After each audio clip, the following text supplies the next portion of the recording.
Welcome to the Cyber Incident Response Management event by CyberWeek, joined with Cytactic. Such an honor to have you all with us today. We're going to have a great program, but we have only one KPI for today, only one KPI. Tim Brown, who is here with us, the most celebrated CISO in the world. Raise your hand, Tim Brown. First of all, everybody with me, congratulate Tim Brown. 5 years after the Sunburst attack, finally the SEC realized it was a ridiculous accusation. There was no basis for taking him to court for 5 years, and full actually dismissal of the case. And Tim Brown finally got his life back. So congratulations, Tim Brown. But my KPI for today, I will have a live crisis simulation with Tim Brown as the CISO. My only challenge is to have a cyber crisis that Tim Brown manages without him getting a heart attack. That's the only challenge. All the rest is the bonus for today. Let's get started. Let's say, what is cyber incident response management? Actually, what is this new category in security that was just announced by Gartner a few months back, and why it's actually taking the cyber industry by storm? Why do we see more and more companies actually looking for cyber incident response solutions? Why do we see more and more analysts saying actually that was the missing piece in cybersecurity? And as an opening for all our session today, I want to share a little bit about what is cyber incident response management, what do we see in the horizon in this domain, and then we'll go live on stage with Tim Brown and with Ruby Orange-Fili, who is the CEO of Cy, and we'll play a real incident as it unfolded to a client. But this time, we'll have all of you to participate and hopefully make it a very successful experience for our clients. So, my name is Nimrod Kozlovsky. Such an honor to host you today. By training, I'm a professor of computer science and law, trained at TL University in Oxford. But for the last few years, actually, I'm the founder and the CEO of Cytactic. You see here my team, my incredible team. I couldn't be happier and more proud than having this team to actually join the company with me. But let's explain a little bit about the background. What is cyber incident response management? Let me take you a few years back. I was still a crisis coordinator. My role was to get a call. Normally when a large institution got hit, they had a breach, and I would have realized it's not only a technical breach, it's not only requires some kind of a good technical folks, it actually requires management attention. So imagine some of the stories that I had in my life. One of the largest hospitals actually realized that not only they are extorted by a threat actor, but some of the data integrity is affected. Imagine that now you are the CEO of this hospital, the manager of the hospital, and you might have actually patients in bed or in the surgery room now, under operations, but the data integrity is affected.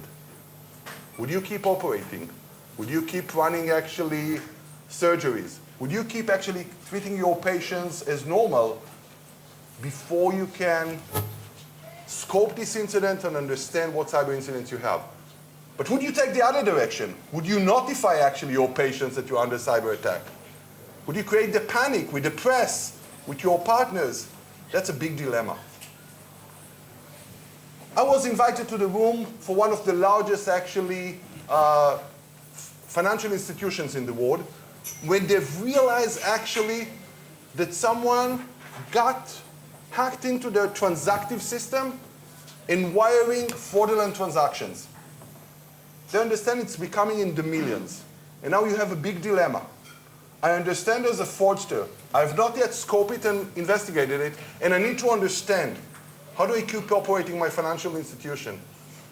Do I actually have some compensation control, some alternative processes, or would I keep operating during this incident?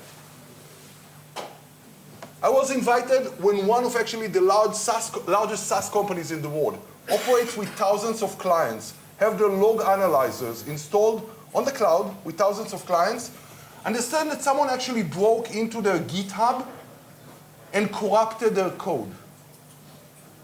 By the way, code for all of you who are familiar with this incident. They realized that their source code is corrupted. And they understand now that they're operating with thousands of organizations around the world, why they don't have control anymore, understanding what their code is doing. You might actually be the largest supply chain breach, software supply chain breach in the world. How do you manage it? And again, I was brought to the room.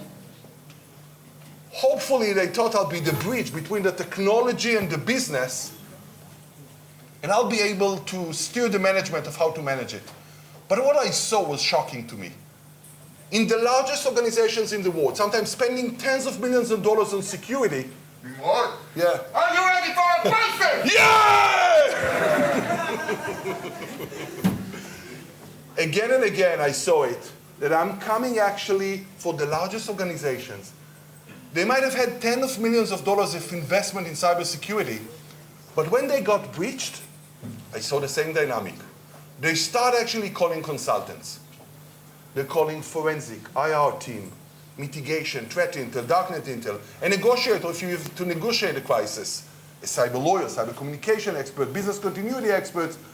I've been to incidents that you had 20, 30 consultants, all smart and knowledgeable, but it's actually the first time they work together. They don't know each other. They don't have a process to follow how to coordinate. They don't know the company or the business processes the company operate, or the procedures for cyber incident response management in the company. But now, in real time, they need to work together. They need to establish a protocol. How do I set situational understanding? How do I coordinate, collaborate? How do I manage the incidents? And I've realized again and again it's a chaos. Quite often, this chaos led to a lot of the impact of the incidents. So that's the dynamic I saw again and again. I saw a chaos. I saw companies bringing consultants and paper and realizing that's not a way to manage a crisis. And damages are intensifying. Unnecessary business interruption, wrong disclosures which lead to lawsuit, class action, churn of business. And we've asked actually experts around the world, how do you feel about it? Numbers were shocking with the report. Apparently 70% of the CISOs around the world, it was 640 CISOs interviewed, they said they believe the internal misalignment caused more damage than the hackers themselves. They believe that actually they never rehearsed for the incident they had. They believe that technology could have helped them to better take decisions, to better manage the crisis. And also they understand that the fact that the senior leadership were not ready for the incident delayed critical response.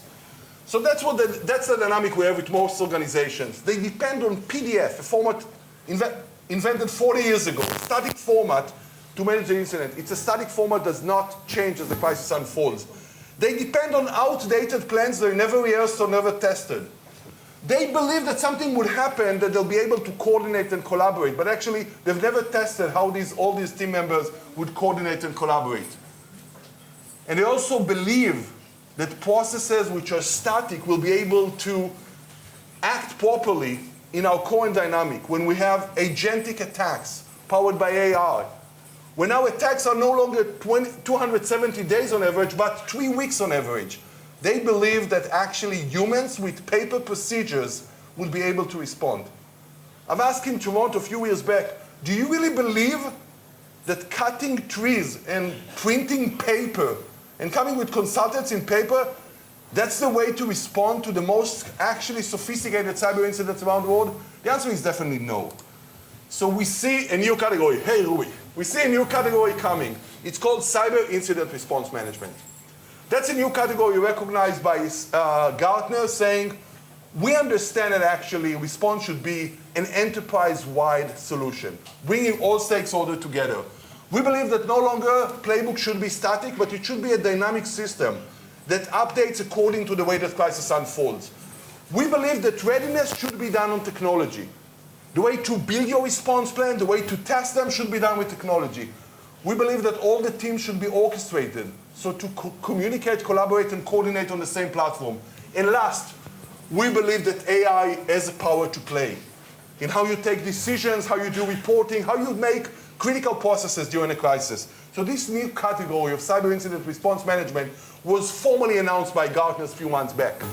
Since the time it was announced, we see more and more of the large organizations shifting from actually paper consultant base into technology. We have Bill Hogan with us, the new CRO, and by the way, great win for the company bringing such a leader as our CRO. He told me something day one in the company. He said, once you see Cytactic technology, you cannot unsee it. And I thought it's brilliant. Because when organizations for the first time realize what does it mean to get ready to rehearse and manage a crisis with technology, as you'll see in a few minutes, they cannot imagine again a world that they'll come back to pen and paper. I don't want to go too much into details, and you'll see it in the simulation, but this category gradually become something which is more mature. We do have some competitors around the world, great category to evolve, both in what you expect from CIRM in preparedness, how do you use it in simulations and trainings, and how it should operate during crisis, because it should be in all actually stages of the readiness, simulation, and crisis. In preparedness, you should be able to build your customized playbooks according to a threat model. You should be able to actually comply with regulatory standards, onboard your panel of experts. You should be able actually to upload your own processes that will be operational. You need to be able to train and simulate, but more important, to assess your maturity pre-crisis, to see how your people, procedures, and platforms would operate in practice. And last, during crisis, as you'll see in a second during our incident, you need to have a platform to enable you to communicate and coordinate among all stakeholders according to a plan, which is dynamic and change as the crisis unfolds, embedded with the expertise that you need during the crisis, from crisis management, legal, PR, all this expertise on top of it, enabling AI tools in order to generate reporting and metrics, and all of this need to be something dynamically changing as the crisis unfolds. You'll see it in action in a second. So the reality that we imagine to come is that. If you've seen the chaos, and by the way, great animator, Jonathan Waxman did these animations. If we started with the chaos of consultants with paper and chaos around the room, we believe that actually you can get ready before the incidents and create clarity during an incident. You can actually have people knowing the process, can control the incidents, and can follow the optimal path in order to mitigate the impact. So in your tech stack, soon enough you'll have a cyber incident response management platform. Hopefully it will be Cytactic, but it might be one of our good competitors. But it will be an essential part of your toolkit.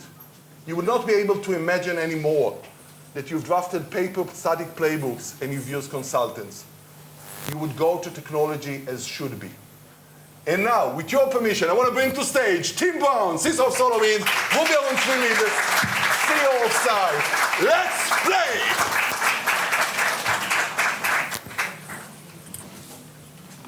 Where do you want us?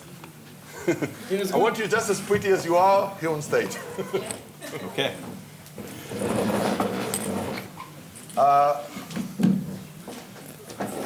When I told originally my kids that Tim Brown is with us, I said, imagine that you are a soccer fan and you have the chance to play with Messi. When you're a cyber geek, imagine that you have a chance to be with the most celebrated CISO in the world, Tim Brown, so privileged that he's actually on our board of advisors. And Ruby Ronchvili, a dear friend and a leader in the community, the CEO and founder of actually SAI. Do you want to say a few words about yourself, Ruby and Tim, before we get started? I can start, yeah.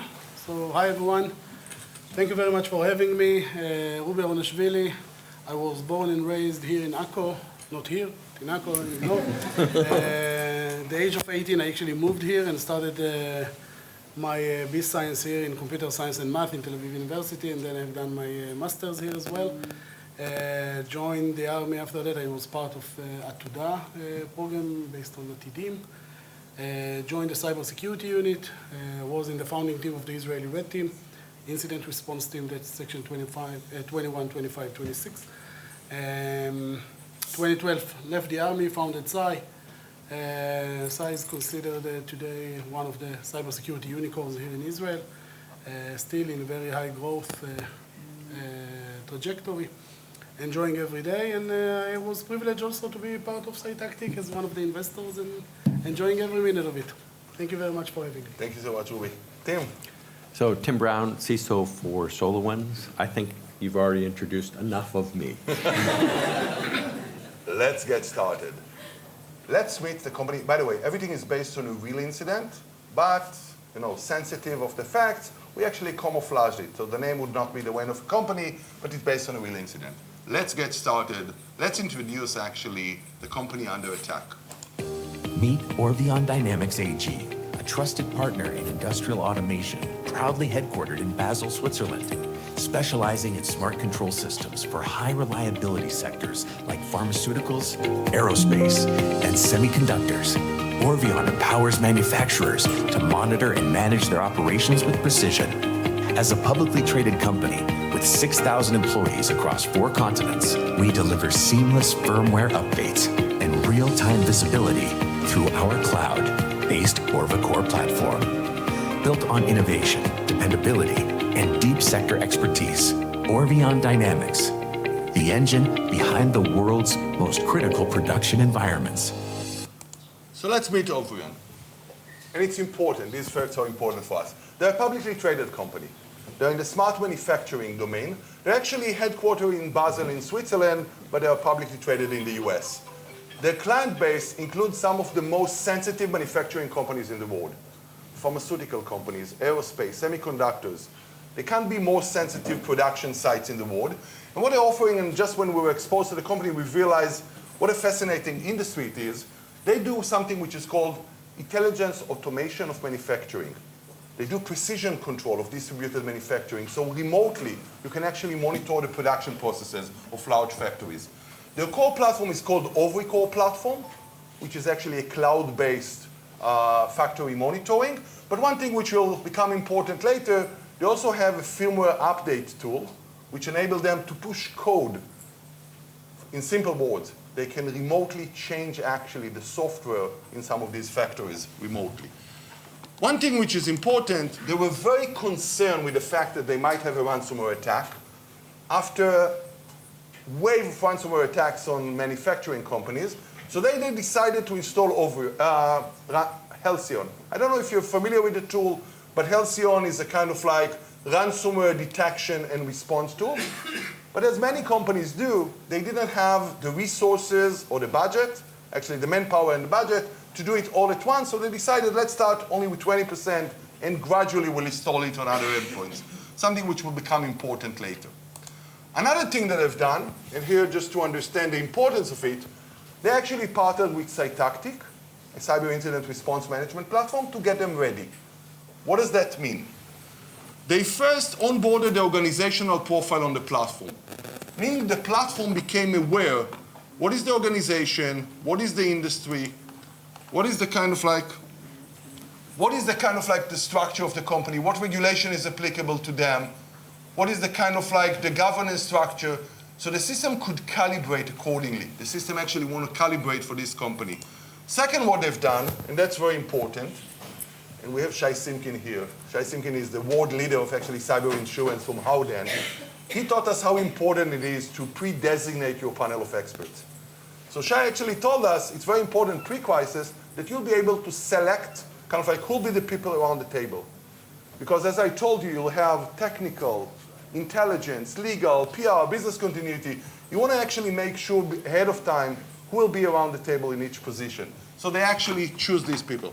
Last thing that they've done, which is very important, and I'll show you in a second, they use SCI, and Ruby would mention in a second, but they use SCI in order to understand what is their threat exposure. Ruby would explain in a second, but what they've done so is that they customize the response plan.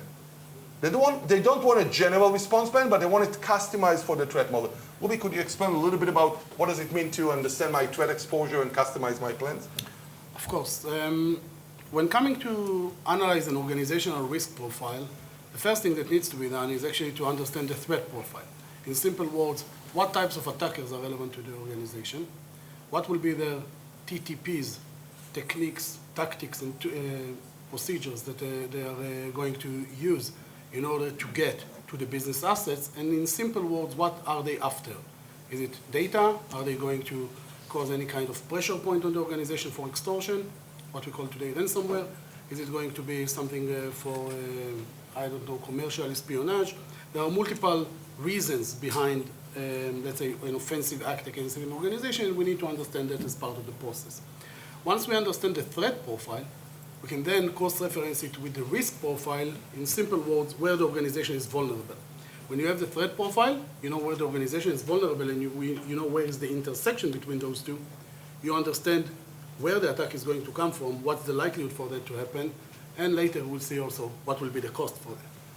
So important, actually, many organizations prefer just to have like generic plans. What does that mean? That when you come to this organization, you see they have a general incident response plan, general data leak plan, which is of no good. That's not relevant for me. Tim, can you explain a little bit of, and we had a pleasure of doing it with SolarWinds as well, what is the importance of actually customizing your plans, calibrating them to your particular organization?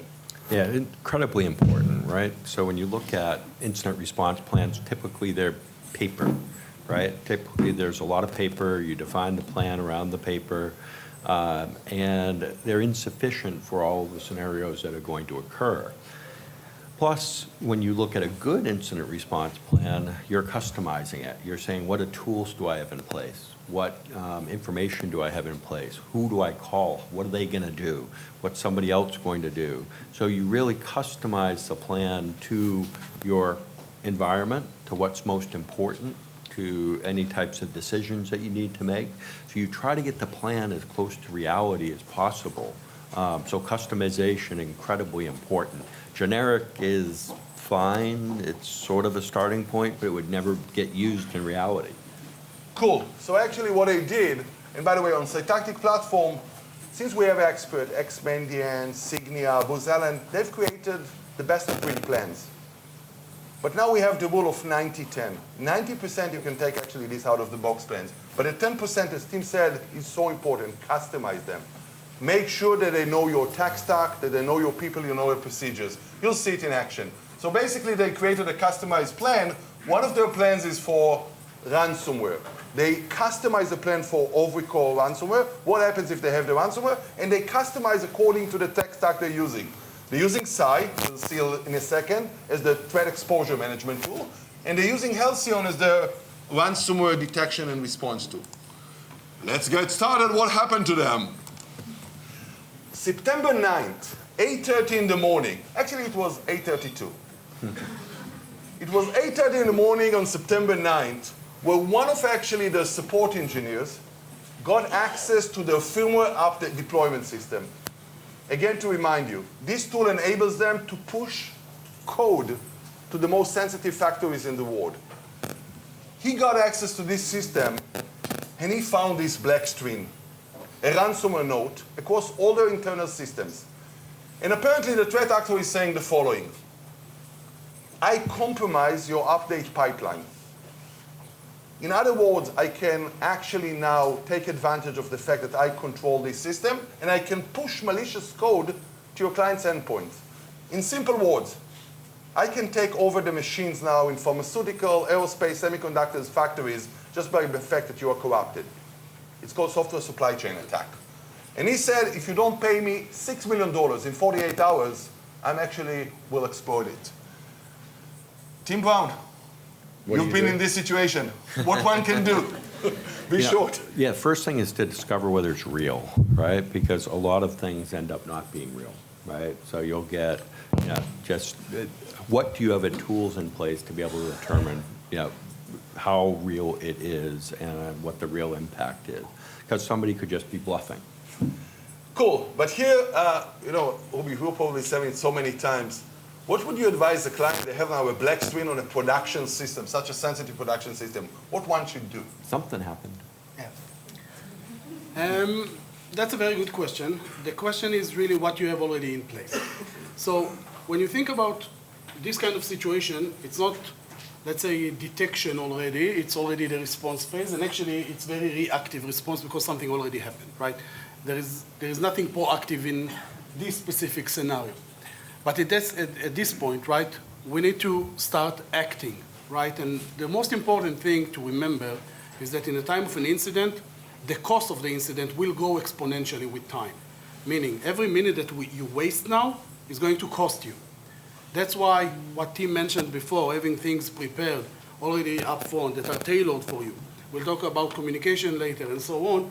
Those are things that are extremely important. But at this point, we need to really open or break the glass accounts that we have, take out all the information that we need in order to really go and execute the IR plan, or specifically go to Cytactic. So now let's specifically go to Cytactic and start running your But let's plan. ask a question.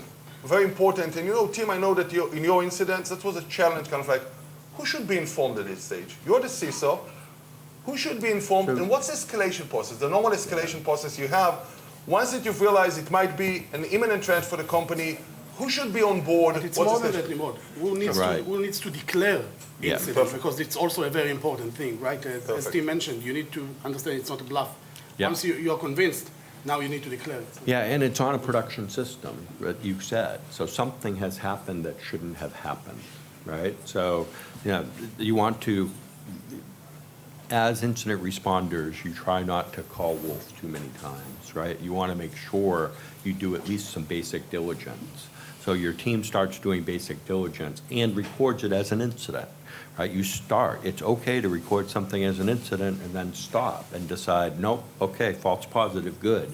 But you declare it as an incident to start with. And if it's real, then it becomes a real one. If not, you pull it back. That's an idiom I learned from Tim Brown. He called it a blow-upable incident. And this is clearly a blow-upable incident. Blow-upable, it might be... I couldn't come up with a better word, right? But it explains it, right? You've got an incident, and it feels like, oh, this is strange. This is weird. This could blow up to something a lot bigger. So let's see actually what happens when you have a blow-upable incident on Cytactic platform. Once you've realized that it's an incident, we don't know if it will evolve to a big crisis, but it's an incident, the first thing you want to do is actually decide what process would I follow in managing it. Should I actually go with a playbook that I already have and follow the playbook because I've prepared and rehearsed? Or should I ask the platform actually to generate to me on the fly a response plan? Many companies that don't have the plans would actually use the platform in this Swift mode. They just actually tell to the platform, what is my incident, what are the main attributes, and the system, which is a smart generator of response plan, would generate a response plan for them. But if you're ready, actually, you already have a response plan, a playbook. And that's what happened with this company. They already have the customized playbook. They've drafted actually the overall ransomware playbook. They've done it with their tech stack. So they know SCI, which we'll see in a second, they've already mapped the threat exposure for them and the quantified risk, but also done it with Halcyon, which is their protection tool. And see what happens when you actually start the playbook. Our platform actually, the way that operates in the response plan, we don't believe that you should operate in silos and different playbooks for different teams. What you have actually, on the one platform, everybody is actually on the same panel. So to understand, from incident management, IR, IT, legal, comm, they're on the same plan. And not only that you're following the best standards, kind of like you're following here, for example, the NIST standard. That's what a company picked, following the NIST standard in the way that they plan.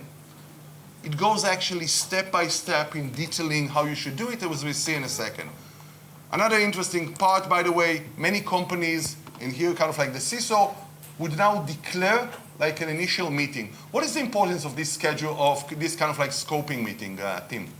Yeah, so you need to be able to get the right people involved. As you could see from those screens, that you have many different groups involved in an incident. And it's important to inform them the right way. It's important that they have tasks that they're going to be performing and that you separate that so it's not just, oh, the security team's managing this. That doesn't work. It doesn't make sense. So very important to have multiple teams and then bring those teams together to say, here's where we are right now, and then codify that information into a platform. Perfect. So what we have on our platform is actually this virtual roam. One thing is important. It's out of band, it's secured, and it's enable you to bring all the people on a single actually call with a structure how to run this meeting. Shortage of time will not show this meeting. We'll go back to our plans, but now actually ask the question with the experts that we have here in the room, kind of like, why is that important, Ruby, to understand who is behind the attack? Why does it matter to me to understand what we call the threat actor profile? That's a very good question. Attribution in general allows us to have some kind of shortcuts, right? As I mentioned before, time of handling the incident will be the most important asset that you are going to protect, right? Every time that you can learn something without waiting for the incident response team or the digital forensic team to go, analyze, reverse engineer the malware, and so on, and you can actually work with the information much before, that will save a lot of time and will allow you to start containment in a very early process or very early stage in the process if you are convinced that you are being attacked by the same. Why do I care if it is a scattered spider? Okay. Why do I care about a group? Why do I matter? Just as a matter to... No, I'll tell you. First of all, the first thing that you'll need to gather, and that's easy to gather once you know the name of the group, is IOCs. The IOC list will be immediately populated in the organization, will help you to identify, first of all, what is the infection scope, right? That's a very important question that you'll hear also in the war room that you described before. The C-level executives will ask you, okay, how bad is it, right? The question of how bad is it is a very tough question when you know that you have only one screen that is black screen, or 2 or 5 or 10. Is it 10? Is it 50? Is it 50,000? We need to know. How do you know? You deploy the IOCs in the different security tools that you have in place, whether it's the EDR, whether it's your SIEM environment, and so on, and you get response, you understand what is the scope. When you understand the scope, you can then react. Whether it means disconnecting something from something, whether it means that the infection is still ongoing, whether it means that you want to isolate a specific environment and just continue from another environment. It's very important to know on the technical side. Perfect. It's not really the crisis management of things, it's more the incident management. But Tim, why is that important from not only for the incident management, but the crisis management, to know who is the threat actor, what's the profile? So different threat actors have different profiles. Some are actually very responsible, is I guess a good word. If you pay them, they will, in general, give you keys that will work, that allow you to recover. Good reputation. Yeah, good reputation, right. Good criminals, yeah. Others have a bad reputation. Others have no reputation.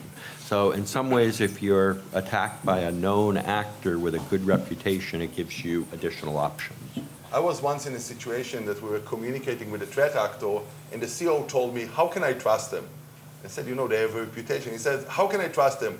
And he made me actually write, it was back on Signal, to write kind of like a note to the threat actor. My CEO wants to know, how can I trust you? He was almost insulted. He said, I have a reputation to maintain, and if you want, I can refer you to happy clients. Yes. So, what you've just heard from Ruby now, and by the way, you know, if you have Ruby, probably you less need of a platform. He's a brilliant guy. But what happens when you have a platform is actually all these advisors of how to run an incident are already hard-coded. So what Ruby just told us? He told us, for example, you need to do a key capture verification to understand kind of like, you're trying to find out what are the IOCs, what are the indication of compromise, and look to see if you find them on your backup, meaning that also your backup is corrupted, and how to look for them. Next thing that you want to do, you want to find out whether it's only a single extortion, meaning they only actually kind of like decrypted your data, or whether they also exfiltrated data. Can you say something about it? Of course, the motivation, that's the second thing of attribution. What is the motivation of the attacker? What the attackers are trying to do? Is it, again, only to extort you? Are they working, for example, with a government agency? Like we've had an incident in Germany where everything was just, it looks like encrypted, but then we understood it's not encrypted. It's wiped, right? Mm-hmm. So there is no requirement for a ransom. So what is the motivation there? It's very simple, only to distract, to just create damage. And then that's a completely different type of an incident, right? You need to react, the playbook should be different. And that's something that you need to understand, and you can understand that already at the beginning if you know who is the group that is behind. So important, because actually the way it operates, quite often companies too much follow the threat actor. They believe, okay, he said that he extort me for decrypting or for malicious code, I'm not examining other things. But actually, if you have the playbook, you know from the very get-go, you try to look whether there's also data exfiltrated, you then install the Halcyon tool, meaning they already equipped the tool. The next thing that I think Ruby mentioned to us is that you need to understand the threat actor. And one thing to do is actually to analyze the ransomware note. Ruby, can you say a word about what is to analyze the ransomware note? What one would do? Yes, so in the ransomware note, you have, again, a lot of hints. By the way, ransomware notes is one of the maybe the best ways to really do attribution, because based only on the language and some of the parameters there, you can understand whether it's affiliated with some group or another group, because sometimes it's not that easy to understand. But more than that, in the ransom note, you get several important details. First of all, how much you need to pay. Second, where you need to pay that, right? And what kind of communication channel you can have. Think about, for example, someone that you are negotiating with. That's something that can maybe used as some kind of delaying tactic, right? Once you are trying to understand what's the situation, you start to communicate with the attacker. How do you do that? Usually with the ransom note, you get all the relevant information. So as you can see, by the way, if you don't have Ruby, quite often companies don't know what's the process to analyze the ransomware note. How can I actually take the metadata? How can I analyze? Whether I can check on the darknet? Do I go to the command and control? One thing that is done on a platform is actually detailing the process ahead of time. We call it a BPMN, Business Process Management Notation. You know who should do, what they should do, when they should do it, and actually you have clear instructions. Sometimes in an organization, you may have thousands of different small processes, and you want to make sure that it's not only people who know, but it's connected. Now something about that. We have only one system that already we saw the ransomware node. How can I know the scope, Ruby? How can I know what other systems are affected? So we talked about IOC deployment, so that's one thing. So you actually deploy it, you see whether you get answers from the different devices out there, and then you know what is infected. More than that, you have to continue monitoring, because infection might be still up and running or still live. There are some malwares that are acting as worms, right, trying to reinfect the environment. And more than that, one of the most aggressive things that you can think about is what we call reinfection. So you think that everything is clean. The malware is hidden somewhere, right, in some kind of, let's say, recovery places. Then there are multiple of those in every environment. And then you think that everything is clean up. You switch on again, and then you're encrypted again, right? That's something that is really, really painful. How much team normally a CISO would know all the map of the business processes to understand from one infected system what other system might be affected? So CISO usually doesn't know all of the details of everything. So we have to assume that, right? That we have a certain level of exposure to things, but people in the company do. Right? So very important to have the tasks assigned to the right people within the group to do the discovery and to give you the information. Perfect. So let's explain to us, Ruby, what does that mean? That actually we're using Hiver in order to map the attack route and what systems are connected? That's extremely important, the context, right? This is one word that actually says everything, right? When something is, let's say, compromised, and you see that there are connections to other, whether systems, identities, assets, applications, even partners, then you know at least what is the potential of explosion, let's say, how far it can get, right? Based on that, you're actually, in a way, limiting your scope. Instead of trying to evaluate everything, you know specifically what is connected, and then you're going and validating one by one. That's something that is actually changing significantly the effort that you need in order really to go and evaluate or analyze everything in the organization. The hardest thing to do, or the hardest thing in an incident, is what we call the disinformation. The fact that you don't have the full picture, and it's always the case. You always know partial things about, let's say, parts of the incident, right? And that's something that is really the hardest thing, and you need to try and complete the picture as fast as possible with all the data that you have out there. This kind of map that we've seen there, that helps you a lot to actually create those connections. Perfect. So, and another thing, by the way, that the company had, since they're using Halcyon, as you'll see in a second, Halcyon also have what we call response capabilities, the ability to immune the systems, so they're actually deploying that. The nice thing about it, as you see, that the system actually details to you what one should do. But it's not just about taking action. You're in a live incident. You do have upcoming alerts coming from forensic, intelligence, others. And as you can see, when you're a live crisis management system, you want to have one actually command and control that get all of these alerts. So they get actually, if you've seen earlier that we want to see who is the threat actor, they get into what we call the crisis repository, meaning the one file repository that connects all the files about the incidents. They got now the threat intel report from Halcyon. I'll go over the report very briefly, because that's important. But Halcyon, actually, this threat intel company, see what they tell them. They tell them the threat actor is Scattered Spider. For those of you who don't know Scattered Spider, I'm happy for you. For the rest of the world, that was the most dominant attack group, actually, in 2025. they were actually very active, very little for many companies. What's interesting about them is not only the access vectors that says that they are commonly compromising third-party contractors in order to get access, it's also about their notable behavior, that they're fast in lateral movement, meaning it's very fast between the time they enter the organization to exploitation. And another thing, they tend to bluff. What do you do with this team when you get this Intel report? What one can do with this Intel report? What importance it has for you? So it gives you a lot of information, right? So tools, techniques, procedures they're utilizing helps you scope some of the incident. The fact that they like to bluff is a very interesting component that says, okay, your likelihood of a bluff is potential, right? If it was never bluffs and always tells the truth and has a 90% success rate, that would be different. Perfect. So what's happening here, and that's something, oh, it blocked for some reason? Can you see? Oh dear. Perfect. What you can see, and that's I think, and now it's a promotion for Cytactic, the benefit of this, once you have a new report, it's include attributes that you can actually use to understand what is part of the crisis. So what a platform does, every time you have new attributes, the system can in real time import these attributes and create to you in real time, kind of like a map. Currently, there's limited visibility. Management don't really know what's the situation, what's the current status, what's the timeline. Now you have a single map. Can you say a little bit, Tim, about the importance of situational understanding and why is that important and how would you use actually some kind of like a centralized command and control map?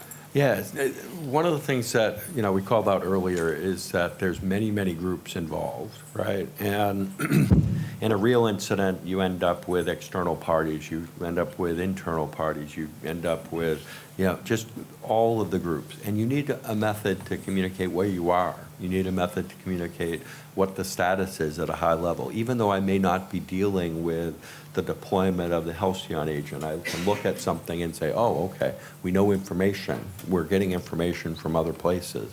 So having a consolidated area with enough information to be able to make decisions on for each one of those groups is just critical to make you as efficient as possible. And what does that mean that we quantify that, Ruby? What does it mean that the company connected this incident to their quantification engine? That changes everything in the way that you think about cybersecurity incident, right? Because now everything, you can measure the investment that you are going to make to what is the potential impact. Now, the point is that you'll see, or we'll see later, that also decisions, they have impact on the cost, right? And that's something that you can measure in a very, let's say, continuous way, and today also in a very accurate way. So the point is that once you know what is the cost per element, per component, you're able to try and minimize that as part of your response plan. For example, if you know that reputation is a big issue in your organization, deal with communication, even before containment. By the way, that's, in general, that's a very good advice, right? Communication. You see in our models, communication alone, only communication, in case of cybersecurity-related incident, can be worth more than 14%, 14% of the overall cost of cybersecurity incident. And that goes to millions by just saying the right thing, the right time, and that's something that can be prepared up front. You don't need to wait for that, right? That's, again, the potential savings that you have in an incident, that's a lot. But in order to do that, you need to understand. Your permission, we'll need to speed up a little bit. No. Now the question, Tim. Would you engage with the threat actor? Anyone with dinner plans? Yes. There you go. Tim, yes. That's okay. Tim, now the question. At the beginning, the threat actor actually said, you have 48 hours, $6 million pay. How do you take a decision whether to engage with the threat actor? Who should be around the room? What considerations should be entertained in taking this decision? So in most cases, it's a good idea to engage with a threat actor simply because it can give you more indicators of who the threat actor is, whether how real they are, other things like that. And it's also enabled to, if you've started your communication, if you need to negotiate, you could negotiate. But you're just saying initially, should I reach out? And I think in most cases, the answer is yes. So here, just to show you, we've seen again and again in incidents, and we have here some very experienced, actually, crisis managers in the room, that the problem is sometimes management is paralyzed in taking a decision. It's the first time they take such a decision. Should we negotiate with a threat actor? They've never talked with a hacker. Should we engage with the press? Should we engage with the authorities? What we've created is actually decision support tools. We've took data from thousands of former incidents that says how to take an informed decision. So for example, the decision whether to negotiate with a threat actor, and we don't have enough time to cover it, but there are considerations here. We map the consideration and the weight for each consideration. For example, the territory the threat actor is coming from would allow whether it's legal to negotiate. What's the impact of this incident that I have? How much information am I missing? Do I have a professional negotiator? Can I get actual information from the threat actor? Do I need to delay time? For the first time, instead of So that's much better than my guess of yes. You know, go with Tim Brown. He's much smarter than any other system. But here, lacking of Tim Brown, we have a system that we've built that for the first time actually come with an informed decision. Yeah. It provides you a recommendation, but not only that, it provides you the reasoning that you can then take, and actually it helps you in retrospect, even if you took the wrong decision. I was serious about the guess, right? A guess is not good, right? A guess is an ill-informed, non-factual, emotional response to the question as opposed to something that's... Since we're short in time, one first what happened here. 25 hours after it started, one of the clients of Ovrion actually came to them and says, hey, we seem to have a problem. Someone is claiming that they compromised your system, and now that our factory is at risk. And they're one of the largest pharmaceutical companies in the world. And actually they're saying, hey, we want to understand what's going on here. What one should do here, and here the question, Ruby, for you as a crisis manager, how would you consider whether actually to inform proactively your clients, the regulators? What would be consideration? Someone apparently, the threat actor is an active player, and he's actually approaching your clients. What one can do? So that's a very good point in general, right? One thing that we always recommend our customers when we start an incident is evaluate everything that you need from communication perspective. What that means, all the notification obligations that you have for you declared an incident. You have customers that you need, for example, to declare within 24 hours that you are in an incident, right? Usually, you'll see most organizations, they don't have this data available. They need to go and analyze contract by contract, try to find this information, right? The beautiful part of this kind of platform is that you don't need to remember. It will tell you, hey, now you need to communicate with the regulator, you need to communicate with the insurance company, you need to negotiate or you need to communicate with these customers, and maybe the most important thing, you need to go and say this, right? Perfect. So being able to say what and to who, that's key in communication. So let's show it very fast because it's not, I used to be a professor here, an adjunct professor at the law school. I still love teaching law, but here it's not a legal class. I'll just show you that actually what Ruby just spoke about is a legal disclosure. That's for the legal team. They need to assess the incident materiality and the regulatory obligations. And by the way, quite often, just as you had a technical process, it's a process. If your lawyers and team are not trained, what is the process to do disclosure, they need to know kind of like what's the process, what I need to look to. I would be very brief here, just to show you that when you're using actually the platform, as Ruby said, you don't need to say, okay, what's the process for me to evaluate materiality, for example. The system has a tool pre-built how to assess actually the severity of the incidents. And when you need to actually make a disclosure, and assuming that everybody understands here that will be determined as a material incident, going to what Ruby just said, we call it the disclosure hub. Pre-mapping kind of like what's your disclosure requirements, meaning what regulatory standards are applicable to you, and each one of them that you already have it pre-mapped. And if you need to generate a disclosure, you actually want to have a smart tool, and our smart AI team is here, and actually that we've created based on the company templates can help you generate in real time your disclosure. So as an organization, you don't need anymore to guess. The system will help you to generate the compliant, the applicable disclosure at this given stage. But what one can expect when you're doing a public disclosure? What is likely to happen now when you made a public disclosure about an incident? And remember what sensitive clients we have. That's what's happening. I must understand what is going on. Does this breach our SLA? We saw the message claiming firmware compromise. Are we affected? Have you informed regulators? So as we understand, No, that's easy. Tim, When Tim Brown has this incident, there were 18,000 affected customers. Can you tell us a little bit about what is the kind of communication or the pressure you get from clients when you have a real incident and you might affect them? Our customers were definitely not that calm. But it is correct. They will call. They'll ask questions. They want to know information. So, you can publish things for them. You can publish FAQs. They still want to talk to people. So you have to expect communications is critical during this stage, and critical that you're not underestimating things, and you're accurate in the information that you share. And it's okay if you don't necessarily know something. It's okay to say you don't know. What about the fact that in many organizations, since you had 18,000 organizations, so they wanted to talk to many people, what about the consistency of the messages? Yeah. Can you tell us something about how important it is that all messages are consistent that you do? Yeah, extremely. So, we did FAQs for everybody that was on the phones. We enlisted the entire company. Our queue of questions was about 12,000 of calls into our queues. So but we had documented answers to things that people needed to stay within so that we could be consistent. So see, actually, most companies ISO chaos. Everybody want to be a hero. One wants to deal with the customers. The other says, okay, I'll take the regulators.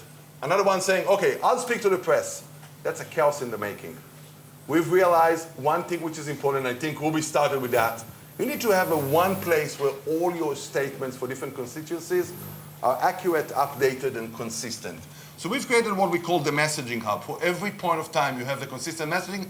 Everyone who communicates externally should use this messaging. But not only that, if you need now to generate messaging, one thing that is common, companies are panicked. They're customized to kind of like generate messaging like, we have a new release of a product, we want an award. They're not accustomed to how to actually, what are the bad news? We're under a cyber incident. What is happening? Many of them try to hide, tell too much, too little, not being transparent. What we have in these systems is actually based on the experience of hundreds of crisis communication experts. What are the questions you are likely to be asked and how to answer them? We call it the leading questions. But now assuming that you need to generate actually a statement, you better actually use our proprietary actually messaging tool. It was trained by messaging strategies, sentiment, the company narrative, and the facts about a crisis to create the right messaging. See what's happened in our crisis as we're trying to bring it to an end. There's a forensic update. Actually, the forensic team came 48 hours. It took them 48 hours to come back and say, just as we were indicated in the threat intel, apparently it was a third-party contractor account that was compromised. There was a field integrator in Ukraine that connected a lot of the factories, and apparently it didn't have NFA configured. What does it mean? With a username and password, you could get access to semiconductors, airplanes, pharmaceutical companies. Can you say something about MFA and the importance of this team, and how come that companies are still having failures in the basic hygiene of identity?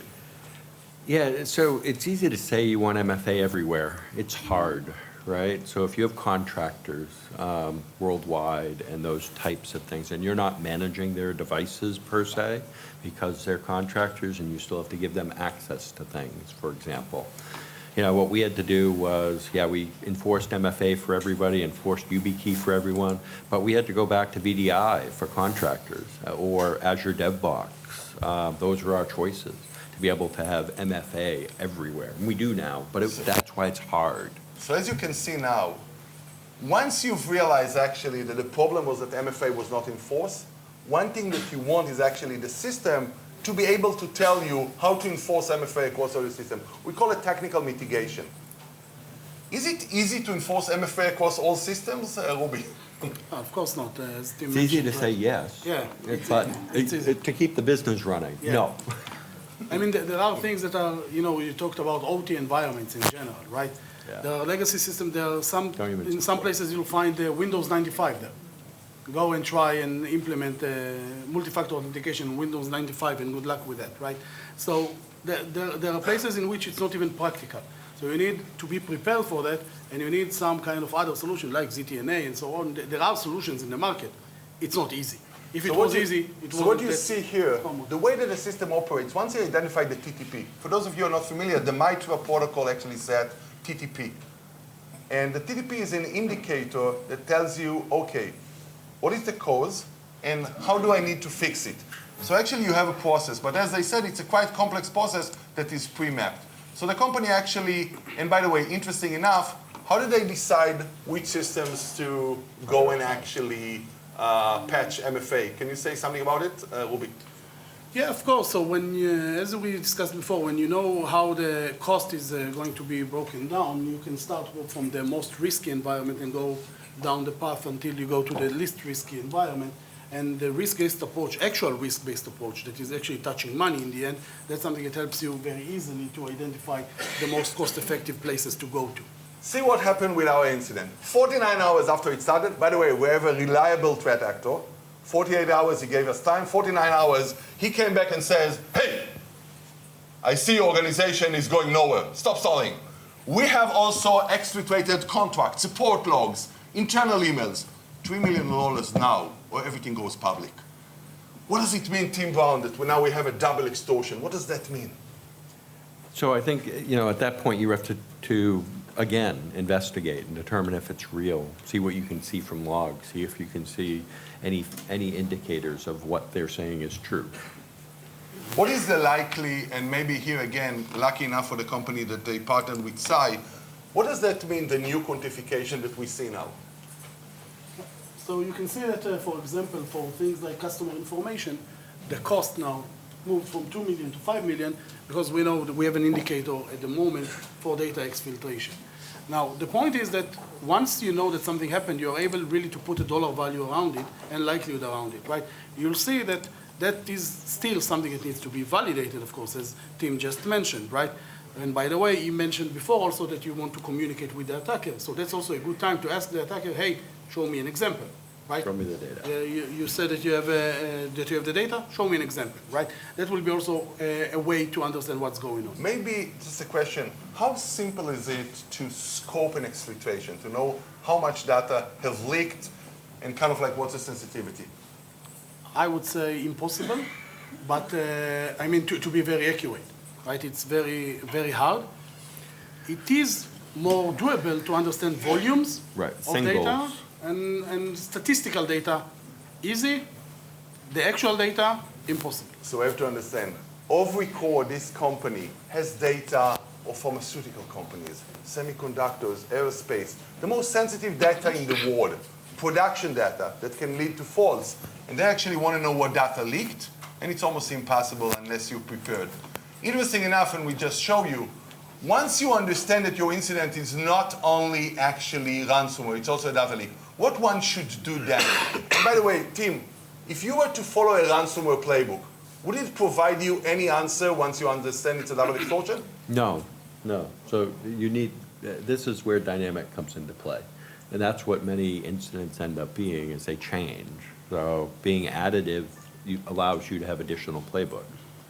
That's the problem. I've been to situations companies had ransomware. They were going after the ransomware playbook. But only as the incident unfolded, they understand also data exfiltrated, data integrity is affected. Sometimes it's a different playbook, sometimes even a conflicting playbook. Actions you would take if you want to go live again are very different if you shouldn't go live because data integrity is affected. Mm-hmm. And companies, when they use static playbooks, just follow the same playbook. What's happened on a Cytactic platform or dynamic platforms is once I've realized is actually this incident is a double extortion, I change the parameters. At the core of our platform is a smart, actually, data taxonomy that translates the crisis into attributes and in real time change your response plan. So if now I have a data leak, I actually have now response controls which correlate with analyzing data leak. Here, for example, understanding and mitigate data exfiltration channel, exactly as Ruby said, you may pre-map kind of like how would you identify this. Let's bring it to an end. There's an investigation update. Lucky enough for this company, good news finally. It was almost 50 hours after it started, but they've realized, first of all, they're using, as you saw in the response control, the DX3, kind of like the data exfiltration tool, to try to understand whether data indeed exfiltrated. As Ruby and Tim told you, there's no real way for you to know whether data exfiltrated unless you're prepared. Lucky enough for this company, they have this data exfiltration analysis, and they were able to go by the actual file. If you're not ready with that, no way you'll do that, but they were able actually at the actual file to say, and they were able to call the hacker on the bluff. No, the hacker was bluffing. He didn't have the contracts or the logs that he was telling, because actually he encrypted the data. Oh, never mind, couldn't go there. He encrypted the data. Oh, we can bring it to a close. He encrypted the data, but he didn't actually, never mind. He encrypted the data, but he did not, Exfiltrated. yeah, he did not exfiltrate the records. As for business continuity, what is your main concern, team, when you have actually a ransomware incident about continuing business as usual? Yeah, it's really how long it's going to take to get back. Yeah, and the main problem, I know that one system is actually attacked. I don't know the scope. Can I keep operating my systems when I don't know that? Lucky enough for them that they deployed what we call the Halcyon response tool, meaning that they actually have a tool to tell them exactly which systems are corrupted. And for all other systems, they were following Ruby's advice. They were, after identifying the IOCs, were monitoring live and saying, hey, this system is actually not compromised. So in the midst of a ransomware attack, they could continue operating. Most companies that have been in ransomware incidents actually stop operation, given the fact that they cannot validate what's the scope. And last but not least, given the fact that they have the ability to understand that only few systems are corrupted, but to validate the backup, they could actually keep running. And here, they checked with CI. So what is the new quantification outside? Cost changed significantly, of course, right? And the reputational damage will be harmed slightly, right? There is nothing around it, right? And then, of course, business continuity, as we are managing the process, is also a slight issue. But those, I mean, the comparison of 3 million in general compared to the 20-something million that was anticipated at the beginning, that's completely different. Tim, how do you quantify during an incident? How do you make such informed decisions? What's the impact now? Which also would inform the last decision that a company should do. Do they still have a reason to pay ransomware? No. Here in the room, on the one hand, I have few systems who are compromised. It would take me 4 to 6 days to go live, but I already could actually rule out exfiltration and rule out actually business continuity impact. I only have few systems I go back. Who here would pay the ransomware? Who would refuse to pay the ransomware? When we just started the incident, how many of you might have said, he's asking for $6 million? Let's just wire the money and make sure that we're alive. Here, lucky enough, by the way, one thing to say, when you're doing tabletop exercise, sometimes you want to give the options so people can see kind of like these revolving doors. Here, by the way, most companies have the option either to pay or not. Most companies refuse to pay. What happens in this particular company? Good news. There was a Wall Street Journal story about them. Again, we're a little bit tweaked. It wasn't Wall Street Journal. It was Kol Hakrayot. Just laughing. It was kind of like another journal, but actually saying that everyone recovered from ransomware attack without paying the hacker. And sometimes this is a story that is actually very supportive of the company, saying actually they responded well. They prepared, they had a plan, they had a tech stack, they performed well, they were transparent, and it's actually praising them. Tim Brown, after your incident 5 years later, can you say that your response changed for positive or negative the public reputation of SolarWinds? It changed to negative for a little while, no question, right? Nobody said anything nice about me for about 4 months. But after that, we used the incident to have a positive. We overshared, we were transparent, we're an example of how you manage incidents. We used it to help the world in many ways. So we switched something really bad to something good. Very good.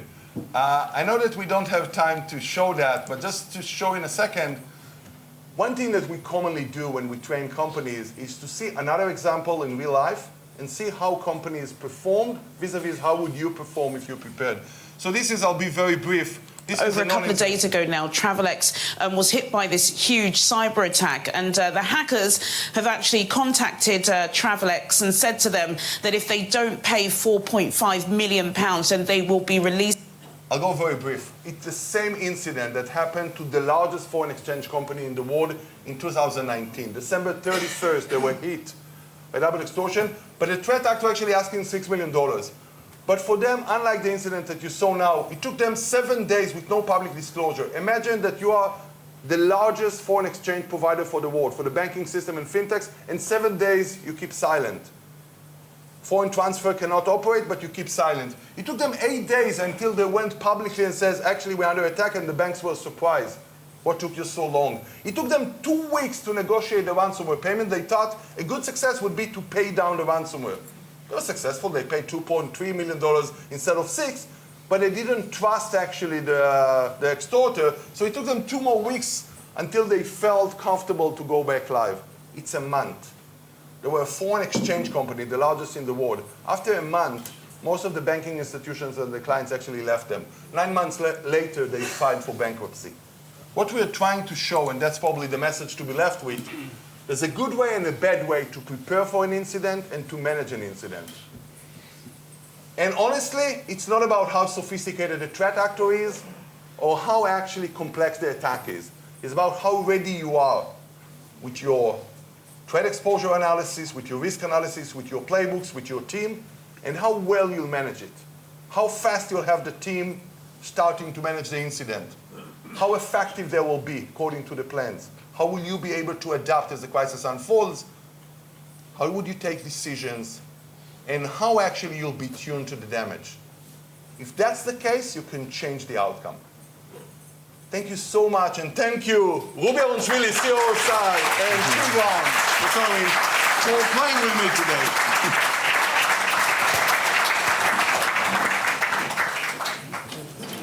Many travels.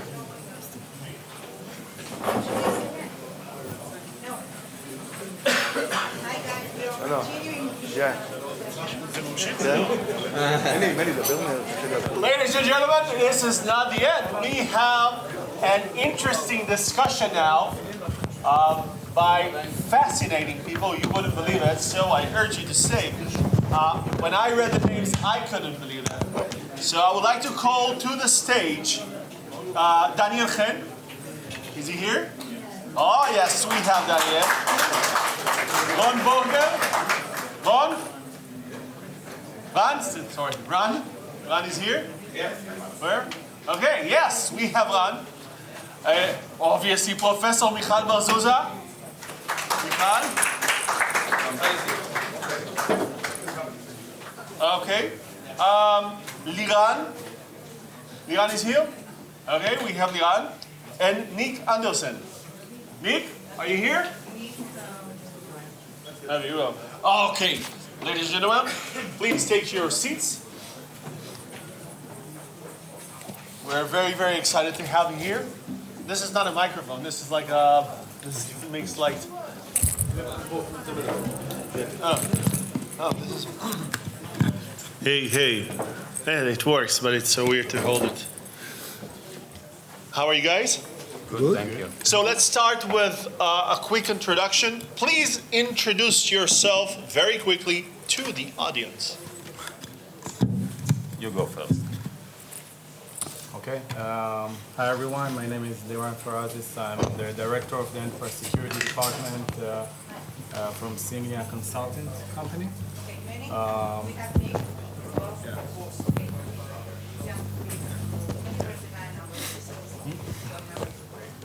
Nick, please join us.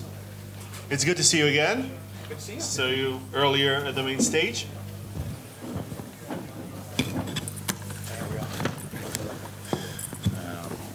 Okay, guys, continue presenting yourself. My name is Daniel Chen. I'm the current CIO and CISO of Papaya Gaming and former CIO of Kato Networks. Hi, my name is Ron Borberg. I'm the currently CISO and Director of Security in Fiverr. Oh, sorry. I'm Nick Anderson, and I was late. but I'm the Executive Assistant Director for Cyber at the U.S. Cybersecurity and Infrastructure Security Agency. It means I run our U.S. defensive cyber mission within the Department of Homeland Security. Guys, thank you so much for being here. I think this is a super unique event and a super important one, because every organization right now has to assume that in the next 3 years they will experience a cyber crisis. I think everybody has to assume that. Now, of course, it's not 100% sure, but it's better to assume that you will experience a cyber crisis and be wrong than to assume that you will not experience a cyber crisis and be wrong. So in that sense, if you accept this narrative, that means that you have to invest in readiness and you have to make sure that you have the tools. And in that sense, I think it's very important that you're here. I want to start by asking you an easy question. All of you have seen many things in your lifetime and talked to a lot of organizations that have seen many organizations. So if you had to rank the current level of preparedness, how much organizations are prepared today on a scale of 1 to 5? Just an easy start. Where would you put the average? Somewhere between 2 to 3, I'd say. 2 to 3? Let's take 2.5. 2.5, yeah. Okay, Ron? So I think from my perspective is around 3. And if I can elaborate, it's because there are always like 3 kind of organizations. The first one is like the one that's doing everything, from A to Z, and very prepared. That implemented Cytactic, yeah. Yes, exactly. The one that are doing, I say, best practice and what they understand. Okay. And the one that say everything will be fine. Yeah. And by the way, they are not only Israeli, also. Okay, so we have 2.5, 3. Yeah, so I truly think that it really depends if the company or the sector is regulated or not. From my experience, when companies are more regulated, like financial companies or insurance companies, they are more about the close to 4, I guess. Wow, we're getting okay. It's not 5, but it's 4. Okay. For the other companies that are less regulated or not regulated at all, it's around 2 to 3. So I totally agree with the guy. Okay, so let's do 3.5. Okay, please. I'm going to go 2.5. 2.5 seems like a good answer to me. 2.5, okay. I think the missing piece is a lot of companies don't look at their interdependencies. So it's great for you to be able to be highly compliant and to look at your internal processes. But if you don't have a conversation with your energy provider to understand what their plan is, or your water provider if you need chilling in your data center, or your communications provider, all of these interdependencies are what lead to lower resilience than what I think people believe they plan for. Absolutely agree. So how would you rank the average readiness? I'll say 2.5 with lots of variations though. So some companies are better prepared and some companies are really poorly prepared. So I think everybody here has agreed that as an industry or the world has a lot to do in order to prepare for a cyber crisis. We're far from being ready, and even when we think that we are ready, we are not actually ready. So just please raise your hand. If anyone here think that it's more than what the esteemed speaker said, please raise your hand. If everyone here think that it's less than what the esteemed speaker said, of course, I would agree with Nimrod. So if we agree that there is a problem, and there is a problem, and we're trying to move from this responsive approach into this proactive approach, what is the one thing that enterprises should do today that could actually improve their readiness for a crisis? Let's do it again by the same order. Yeah, Daniel. I think the beginning, the most important thing that they should do today is do the tabletop exercise. Like start with that. And once you do that, you easily understand you need something like Cytactic, right? But start with the tabletop. Why tabletop is so important? It reveals all the communication flaws, the missing procedures, the missing management. It reveals the panic that will happen on a real incident. And you don't want to meet it in the first time when D-Day happens.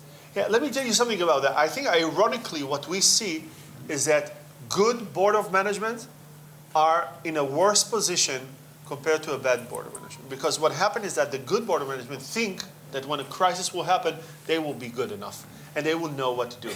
But this is the first time that they are dealing with this type of event, and then they discover that there are so many things that they don't know. So absolutely, tabletop exercise is a great way to reveal that. Ran, please.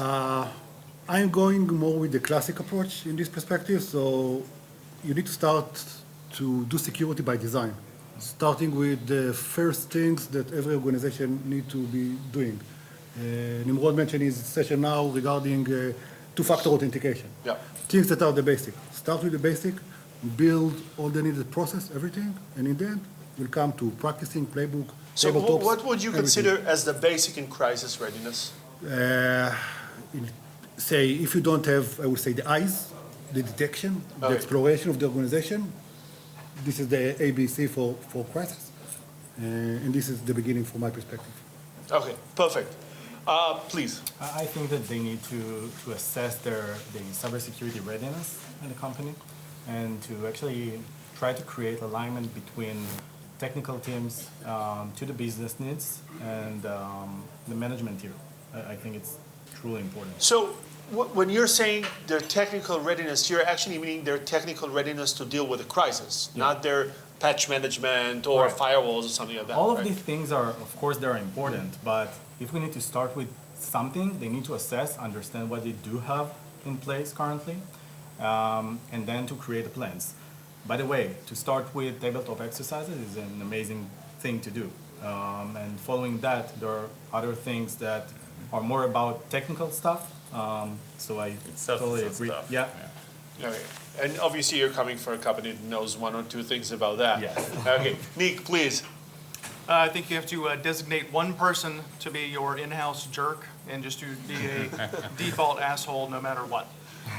Because when you start to do the assessments and you start to do the tabletop exercises and such, so many times people want to move quickly through an exercise for the sake of saying, yes, we completed one, we all feel better about this, or you're looking at it through rose-colored glasses, you're looking at it through a best-case scenario. You need to have one person who has an adversarial mindset who is going to assume that things are going to go wrong and is going to question things and going to ask, yes, but what about this? So I think the first thing is it's a mindset shift. You need that one person who's willing to have no friends at work. And that's going to be the person who's going to make you successful as you start to do these assessments that are so critically important to, again, defining those dependencies and defining what is the outcome we're trying to achieve. Yeah, I think this is very much aligned with some of the views that we've discussed on in the past, that we will see more and more organizations that will have like a chief crisis officer or something like that. Do you imagine this person to be under the CISO or in any other department in the organization? No, I don't think it should be part of the CISO's organization. I think that the CISO is an important part of this, but overall, this is not a cybersecurity problem. Cybersecurity is an important core component of how organizations should be planning to respond. This is just old business continuity, disaster recovery. You know, like how can the business or how can the government organization or how can this, critical infrastructure element just persist in doing whatever its mission is day to day? That's a much more broad executive level conversation than just the CISO. Perfect, absolutely agree. Professor Bolzouza. I'd like to install a process in place for managing a cyber crisis, for bringing the information up, as Ruby and Tim said, bringing the information up from all the corners of the company and the low management staff, and for having decision-making points and with the people who will make the decisions. And I think by doing that, by installing the process, you also answer a lot of the questions that you'll have to cope. And this is also what the system is helping you do in advance to create this process and to customize it to your company. To move from this hectic management approach into a process. And I'll just say, this is also the legal requirement. So from legal point of view, boards and management, for every risk in the company, including cyber crisis, are required to have a process in place to bring the information up and to make decision making. I think in advance. I think you joined, if I'm not mistaken, you joined the table after everybody The already first presented themselves.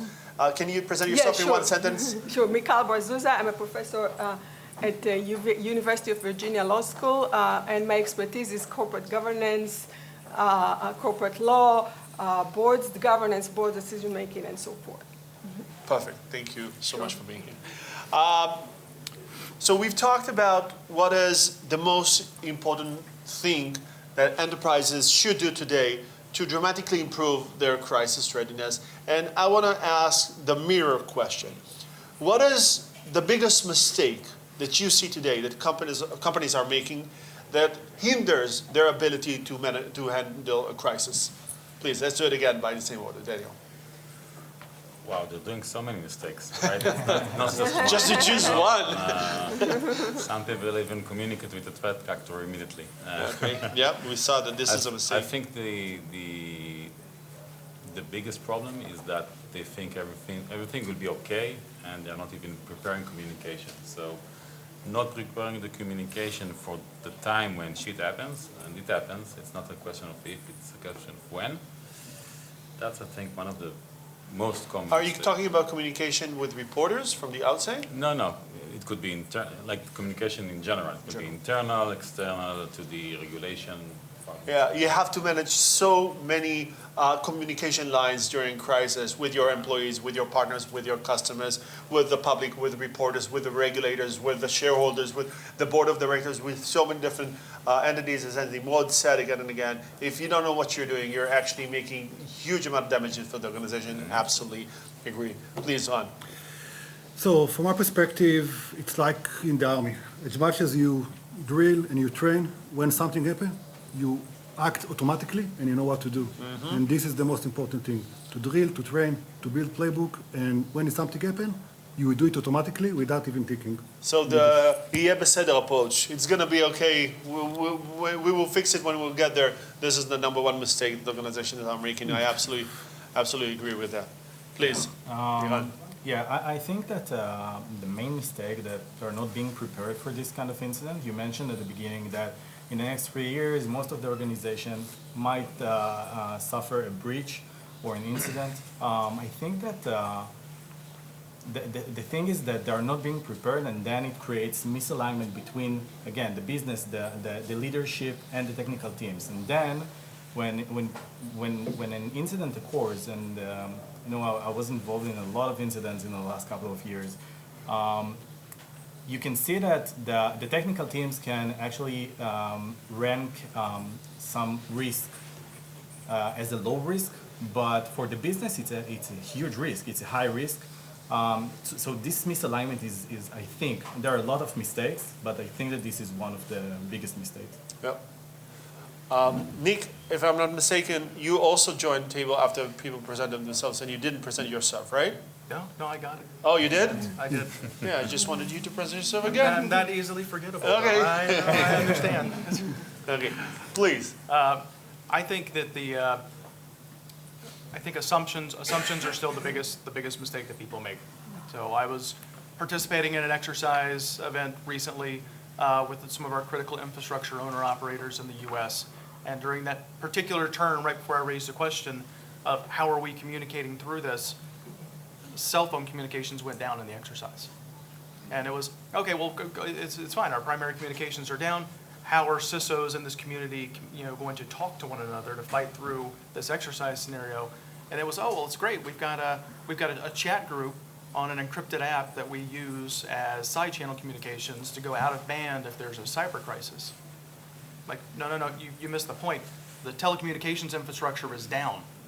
Your alternate communications mechanism is no longer in play. What are you doing? And that's the assumptions and the inability, I think, in some ways, to communicate that technical risk to your point that you just made. I think that's a killer when we're looking at planning for organizational resilience. So I think it was Mike Tyson that said, everybody has a plan until they got punched in the face. Yeah. Michal, I want to ask you the same question, though. I want to focus you on board of directors. The biggest mistake that board of directors are making with crisis readiness. So the biggest mistake board of directors used to make for a long time was that because they were intimidated by how technical it is, they just preferred not to know. So they were like, this is technical, and I think they're now making it less and less because it has become clear that from a legal perspective, they are required to manage this risk as every other risk, and that means that they are required to know what the process is when there is a crisis. They don't have to understand the technical side, but they have to understand the management of it. So I think most of them are in a situation where they're really they're looking for tools that will help them do that, but still there are not enough tools. They are insulated in a way from the lower management with respect to. Yeah, so just building on what you just said, and I think what Nick said also resonated well with this following question, is it seems like you have two very different people, or maybe more than two groups of people, that have to somehow collaborate during a crisis. You have the technical people that manage the technical crisis, and you have the legal people, the business people, and that could be the legal people, the public relationship people, the insurance, the investor relations, the board of directors, the business continuity, all of those people that need to somehow talk to those technical people. And I don't remember who said it, maybe Iran, some of you said it, one of you said it, that the technical crisis is not always aligned with the business crisis. Those are two different stories with two different timelines, but they are super connected, right? Mm-hmm. So my question is, how do you bridge this gap? How do you make the technical people and the business people work together effectively during a crisis? Obviously, this is one of the biggest challenges when you design a platform. It is a benefit because you can put everyone on the same place and force everyone to discuss through a well-designed process, but most organizations don't have a platform. So how do you make this happen? This is a very big problem, because when incident happens, if you're not proactive about it, if you're not ready, then the first time that the GRC people or the technical people meet the business people is during the incident. And that leads to many mistakes and many issues that come after. So I think only having a proactive management system for that crisis. And crisis can be cyber, can be PR related, can be downtime, right? Having, being prepared enough for that in advance is a solution. Like get them into a system or a room together and be prepared to that day. Well, please. So in our perspective, the CISO is the main key point here to connect between the business people and the technical people from, say, the incident perspective, to onboard them to the process, to the training, to give them the understanding of their responsibility when the incident happens, and to make sure that they are working as one team when something is happening. Mm. Yeah, so I agree, and I think that in order to achieve this, so you need to train. Train. This is the key message.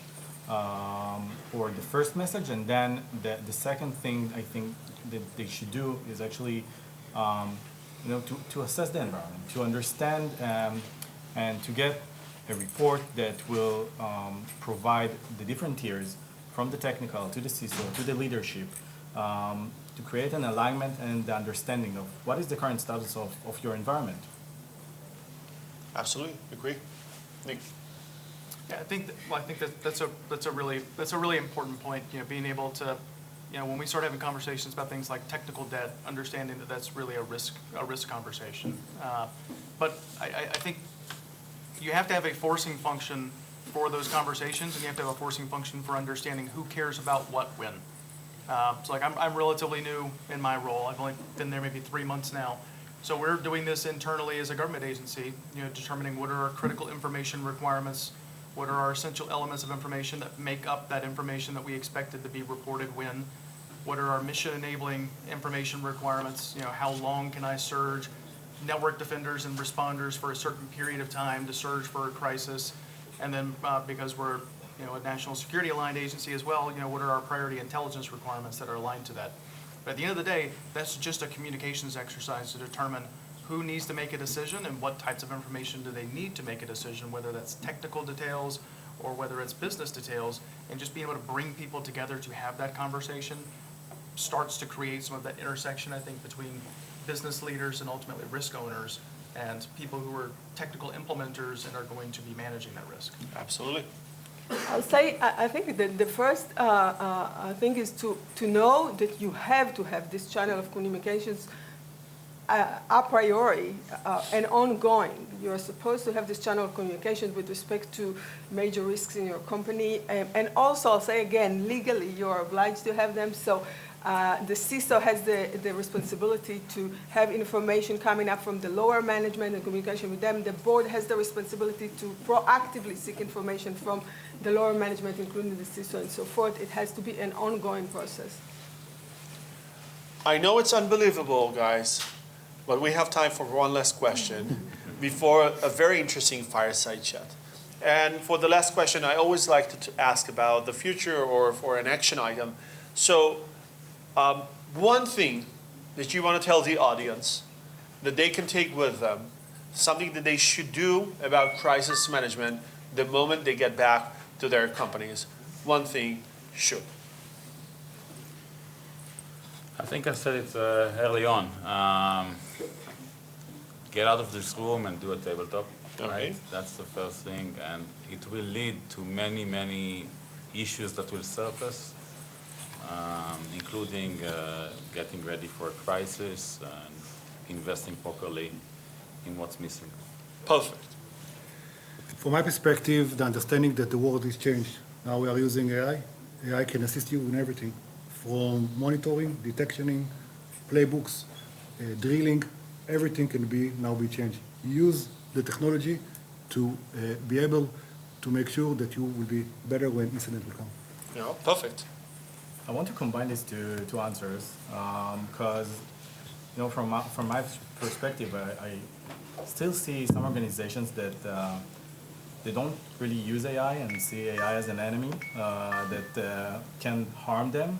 But I think that if you will understand sooner than later how AI can help you achieve your goals, I think this is the first thing that they need to focus on. Perfect. Yeah. I just think over communicate. Identify every stakeholder possible within an organization. Even if it turns out that they don't have input, at least bring them into the room so you can examine all potential points of view when you're looking at your risk and beginning to assess your plans. I think it's important to go broad and over communicate early on so that you're all those stakeholders be represented for an actual risk conversation. I'll say the way you see yourself as management, your DNA, apply this DNA, the best approach to management that you have also to cyber security risks, both because it is manageable, it will reduce risk significantly, and also because this is probably the one time the public is going to see you, it's going to be exposed to the public afterwards, and it's the one time the public is going to see you managing a crisis, and the reputational crisis, when companies fail, the reputational effects are huge. Guys, thank you so much for those brilliant insights. Absolutely. Some of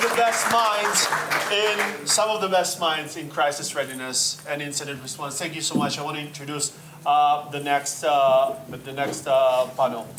Thank you. We're going to have now a very interesting fireside chat. The topic of which is the leadership role in incident response. And I want to call to the stage no other than Tim Brown, the CISO of SolarWinds. You already know him. And Chuck Brooks. Please, thank you so much. Guys, present yourself and enjoy this wonderful fireside chat.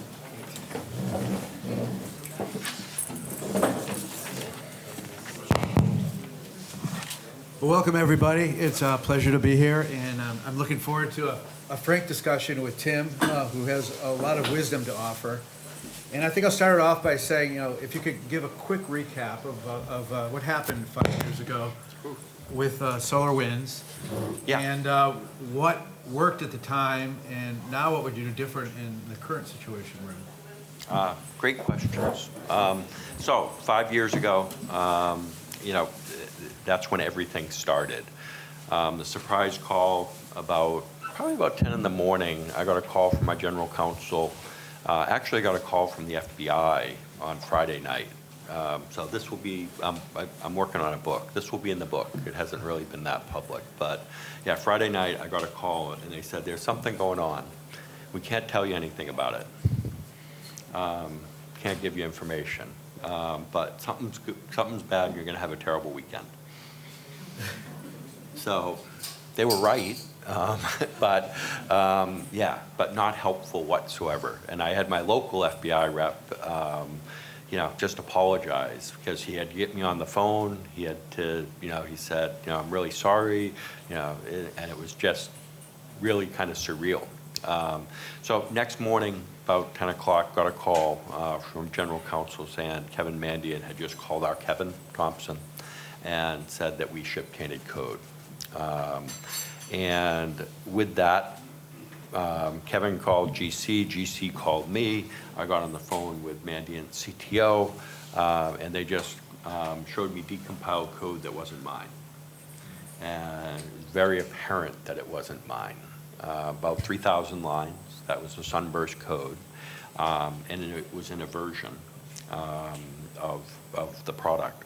So that, the other information we got was that our O365 had been compromised, and the other information was that it was going to go public on Sunday, so the next day. So, yeah, a little bit of information to digest. This is in the middle of COVID, so we quickly start making calls. So getting as many people together as possible to determine, hey, is it real? How much was affected? What customers were affected? So we got our architects together. We got the head of R&D together. We got the CIO together. Legal team made calls to DLA Piper, who was already our external counsel, but we had never met them as a cyber coach or cyber team. CrowdStrike ended up being our threat hunt partner. You do everything under the paper of the legal partner. That makes things a lot easier, right, in one of these processes. So you hire your legal counsel, then your legal counsel hires everybody else around that you need. So that ends up getting it under somewhat privilege. So all of this is going on Saturday. We're doing it remote. We stay on the phones until about 1 in the morning remote, and we say, okay, everybody come into the office at 7 in the morning, or 6 in the morning, whatever it was. And then essentially I didn't leave for 3 weeks. So we took Christmas Day off, but that was it. So the world goes on fire, right? It did go public on Sunday. We published our 8K, so for a public company, that's our notice that something happened. Published that on Monday morning before the market opened with a lot of that information. But we were able to determine 18,000 customers had downloaded the version. We didn't know how many kind of were affected, right? We knew that they had the code, but was it activated and did it do harm? Later on, we found out that under 100 customers actually had harm done, and well under 100. So all of this stuff starts flowing through, and the world goes crazy, right? I mean, think about what happened. We're on 60 Minutes, we're on CNN, we're on probably Israeli news somewhere, all on Sunday. So we go from an obscure, smaller software company to something that's headlined around the world. And we're not prepared for this, right? We're not prepared from we have 2 marketing people, right? And the world's press is calling you, right? You have a good support team, but as I said, our support queues go to 12,000. You're trying to get enough information out. Luckily, there were a lot of lucky things. So since it was so big, everybody wanted to be involved, good and bad. So everybody wanted to be involved, as in DLA Piper gave us the best of their best, right? Ron from their team, fantastic, and his team. CrowdStrike B team on Saturday, Sunday, we had Adam, who runs their crisis management team. So you get the best help that you've got. And if you have money, right, that's the other thing that you have to have during one of these, right? Your checkbook is open, but can you afford to go through one of these at the cuts? We were lucky enough that we were big enough to be able to afford the best of the best. So with that, you end up being able to rely on others' expertise to be able to help. But we're making decisions like we went through with our playbook here, our simulation. We're making those types of decisions on an hour's sleep, right? We're at the worst of the worst time, we're writing documents. At the worst of the worst time, we're reviewing stuff and saying, yes, I approve, it looks good. So it became really apparent a platform would help. So that's why I got involved and with Cytactic a while ago. because that was something that was missing through this. So the whole process flows through for a number of months, 6 months of investigation till we publish something, our root cause analysis. We shut down development of new features for another 6 months, essentially.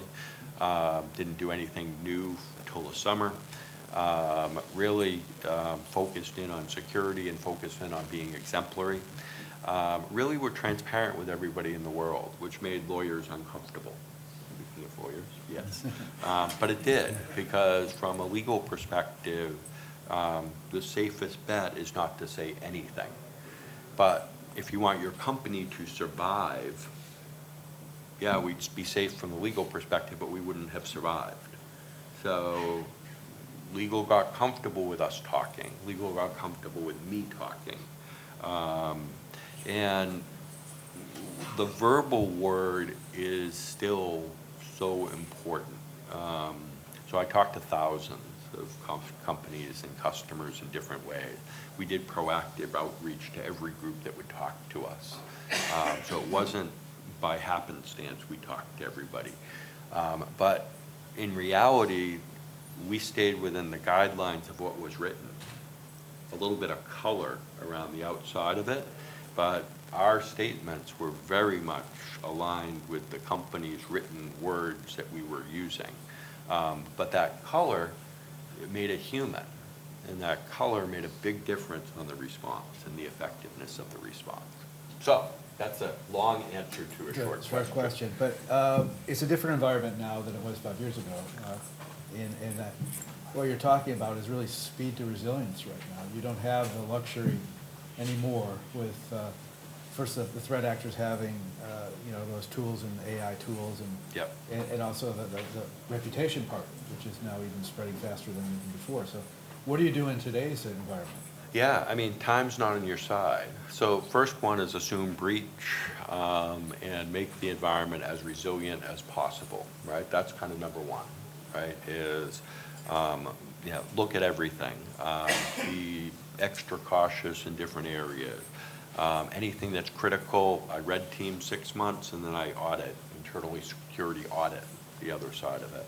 Harden everything, get better visibility. I have a couple, I had 3 SOCs, now I have 2.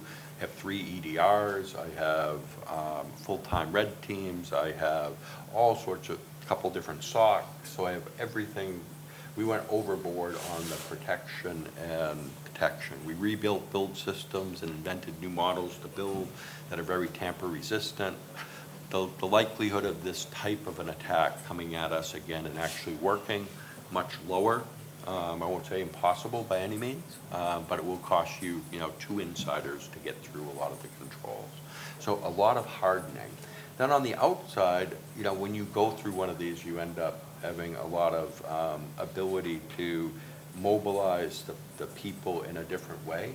So anybody that's gone through it has emotionally gone through it, and we know how important communications is and working together is. So does the platform then orchestrate the communication and understanding and analysis? Yeah, it brings it together, right? It brings it all together, like what we did, for the tabletop. It really does bring it together. We have 5. You want to open? Oh, 5 minutes. Yeah, since you're all here and it's a rare opportunity to speak to Tim directly, feel free to answer a question. Yeah, if anybody has questions, happy to answer anything. If not, we can keep there's talking. one right there, yes. Please. You mentioned that you were a small company, marketing people, not a big exposure. What would have been different to a company, let's say, like CrowdStrike? Yeah, so I think, if you look at CrowdStrike, incident was not a cyber incident, but if you look at the transparency that George did across it, I think he took a number of our playbooks and saw that transparency can allow him to survive, right? Can get his reputation, and people would accept a mistake or something that happened. So even large, I would do the same things as if I could, right? I know what the problem is. I would scope it to how I could scope it, and I would communicate openly as much as possible, as long as I could do that without putting the customers at risk. Yeah, please. Sorry, I wasn't here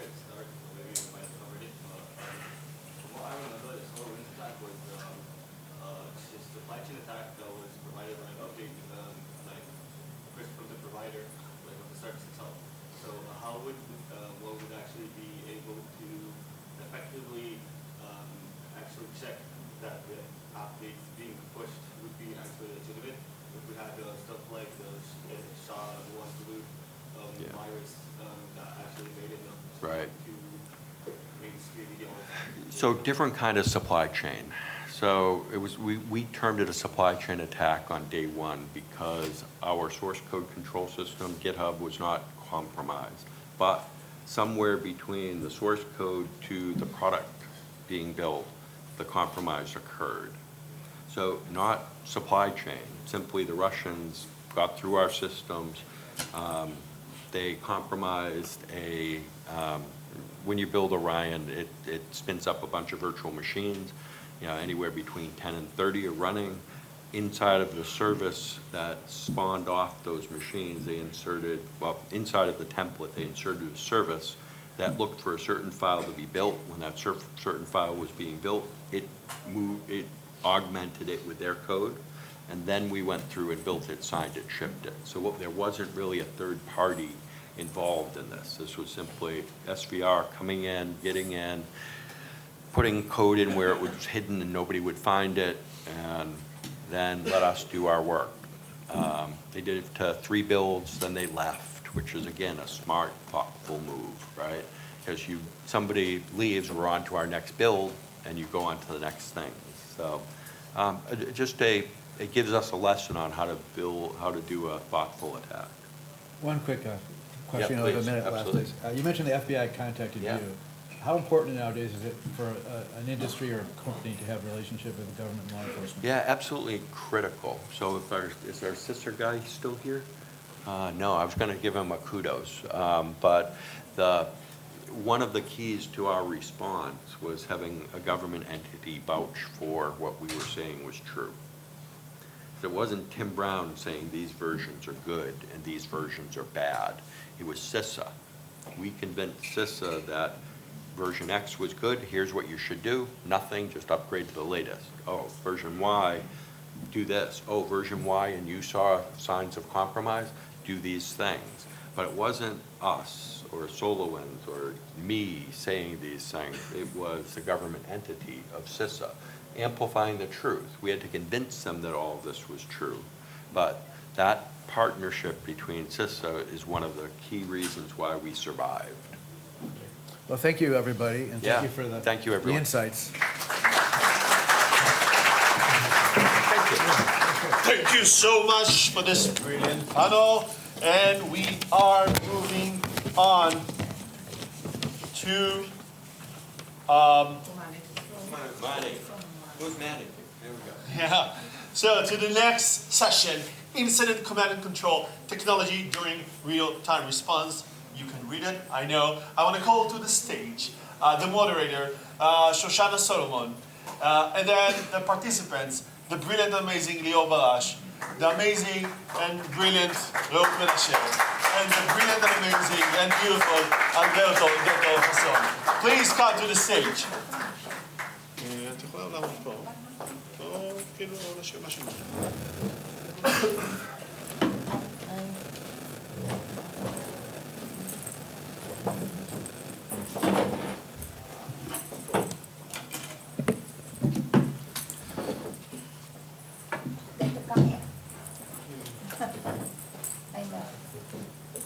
You want to sit here? Okay. Yeah. All right, so thanks everybody for coming here. I had written some words of introduction, but much has been already said of what I was planning. And we're here to discuss technologies on command and control. And first of all, I want to introduce you, Alberto Hasson, FICL, but I think you should introduce yourself as well. Raoul Menashe and Lior Barash. Yeah. Please introduce yourselves to the audience. ¿En español o en inglés? No, italiano. Italiano. I'm the VP CISO of ICL in the last 7 years. Turn the mic. In the last 7 years, I'm the VP CISO of ICL, and before that, I created and established the national CERT, and I retired from the ISA, Israeli Security Agency, and I'm pleased to be here. And ICL is a minerals and chemicals manufacturer, global, but Israel-based.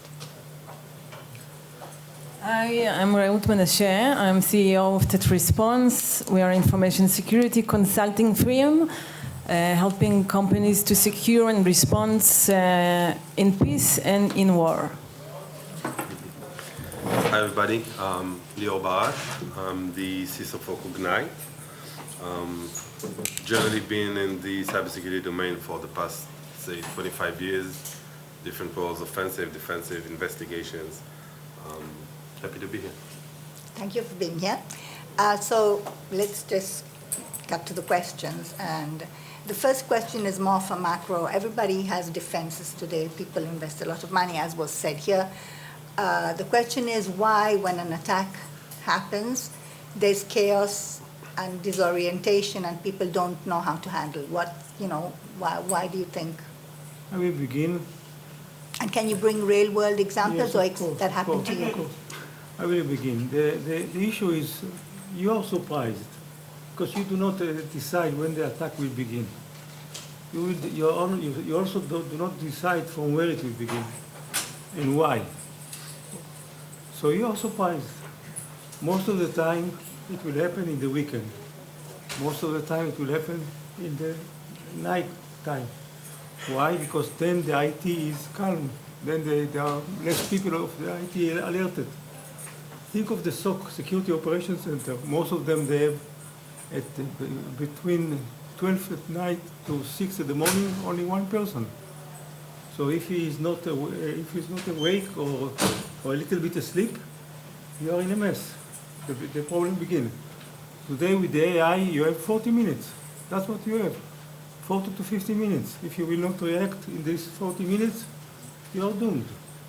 And then you begin with paying the ransomware, other dilemmas which are, you should not be there.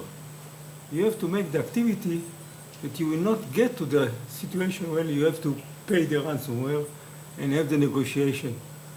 The most of the activity you have to make is to stop the attack before it happens, and if it happens, why it happens, to manage the situation and to win the situation.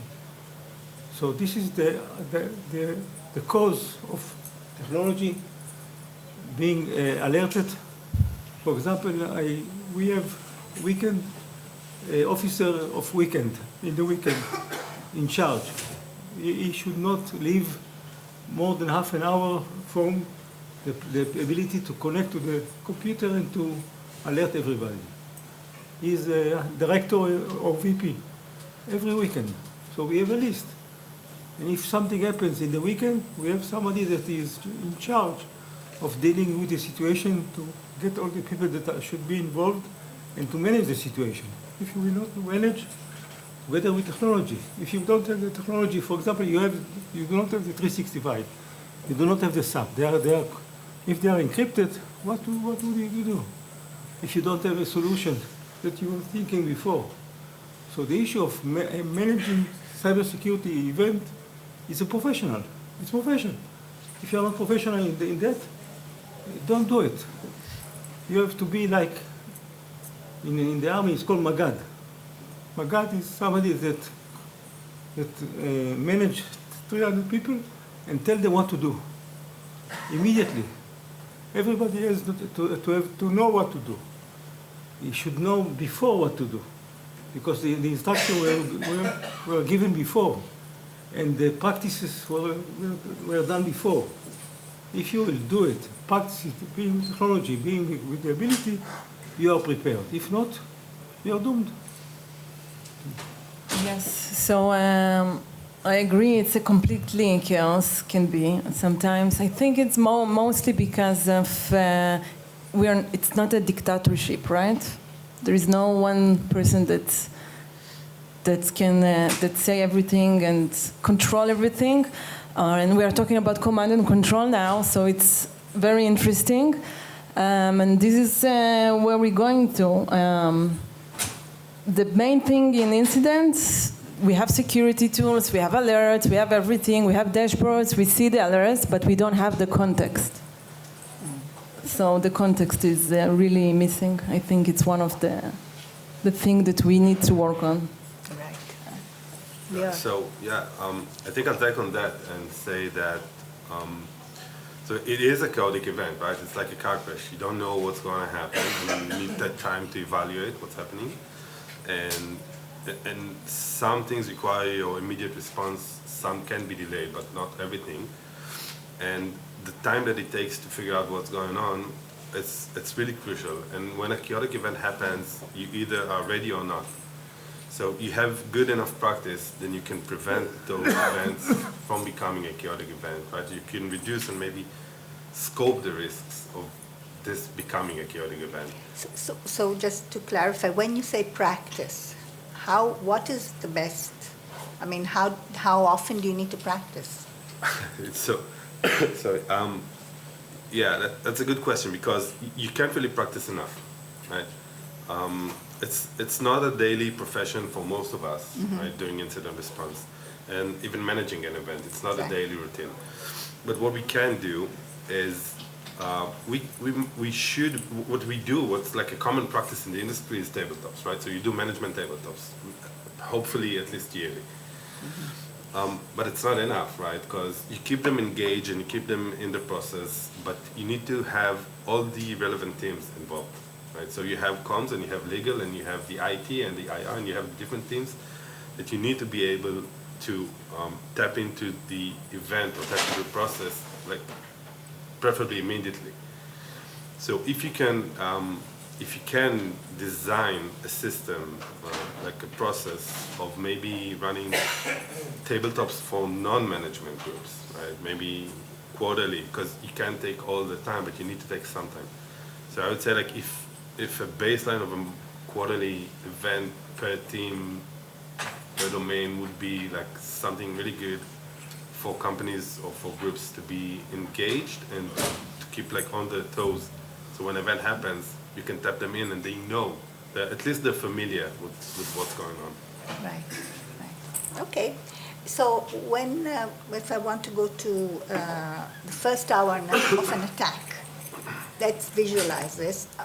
When you talk about effective command and control response, what would be in the first hour, what needs to be done? What would be effective? Okay. So let's begin with the situation that there is an attack that began. As I said before, it is a profession. You have to know what to do and to handle the situation. That means that you have in 15 minutes time that the team are gathered. Well, if they have platform, wonderful. If they have phone, wonderful. If the system are working, wonderful.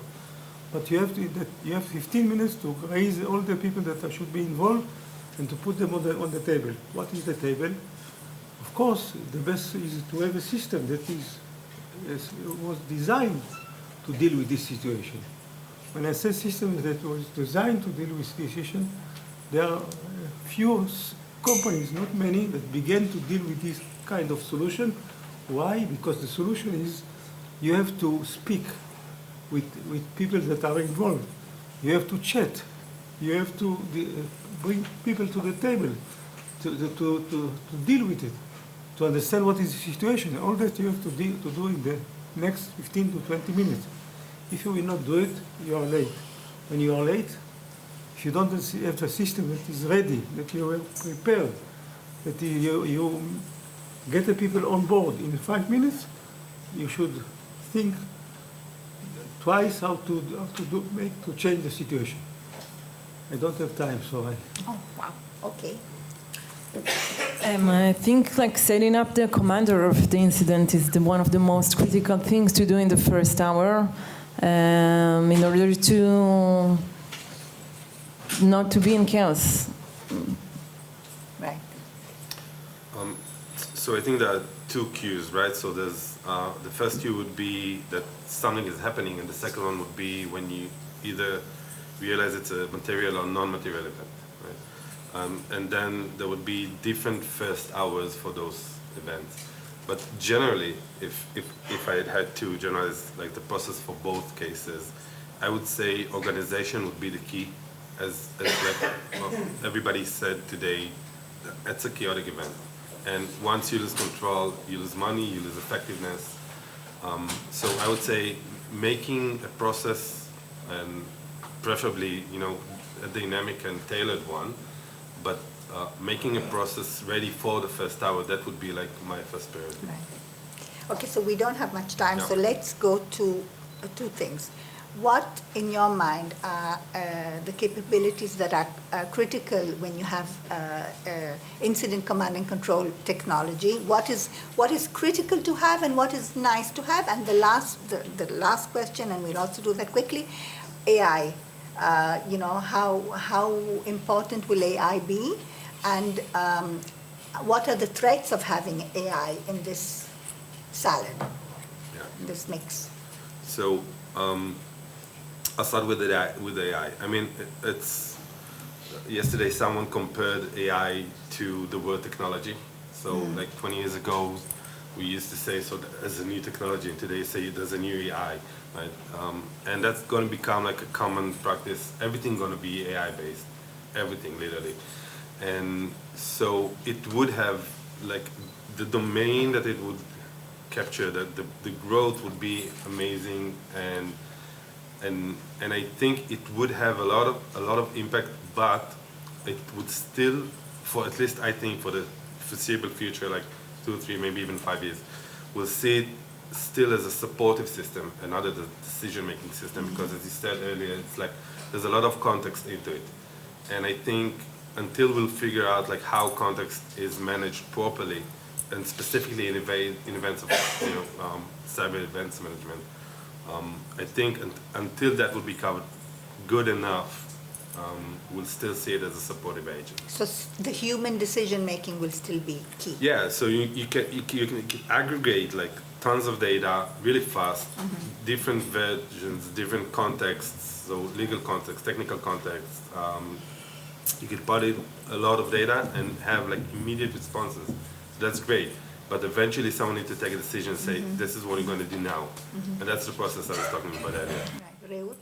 Yes, I agree. About AI, I think now we need to take decisions, still making decisions which are tactical, operational, and strategical. But in the following, let's say maybe 5, 10 years, we won't need to take these decisions anymore, at least not the technological ones. Agents going to battle for us. Agents going to do most of the technology and the technical operations. But humans still need to decide about impact, the business impact, about strategic, the legal stuff, and what's going to impact the humans and our environment at the end. And they suggest 30 seconds. You have to have in the system, the technology system, you have to have all your documentation that you need. If you have an event, all the lists that you have prepared should be there on the cloud. Secondly, fast connection to the cloud. Fast connection. Thirdly, is to be able to chat and to speak in this platform. These are the three main things that are important to have to be in this platform. Right. And the threat of AI? The threat of AI, as I said, we had 3 hours before, now we have 40 minutes. Right, wow. We have 40 minutes to react because of AI. Right. Okay, thank you very much. Thank you for this amazing panel. Guys, you wouldn't believe what panel we're gonna have now. Every panel was amazing, but now we're gonna have something very, very unique. The moderator of this panel is Carrie Rubenstein, tech contributor for Forbes.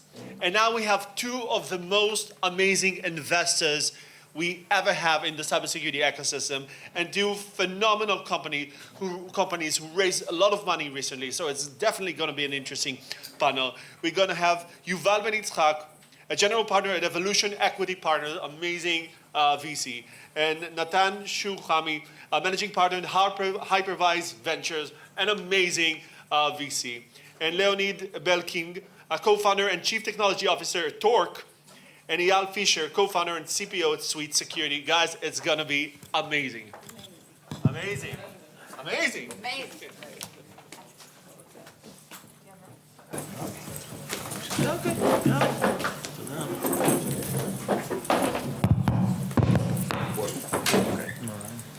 Hi, everybody. Thank you for sticking around for the best, most amazing panel here. I hope you'll enjoy it.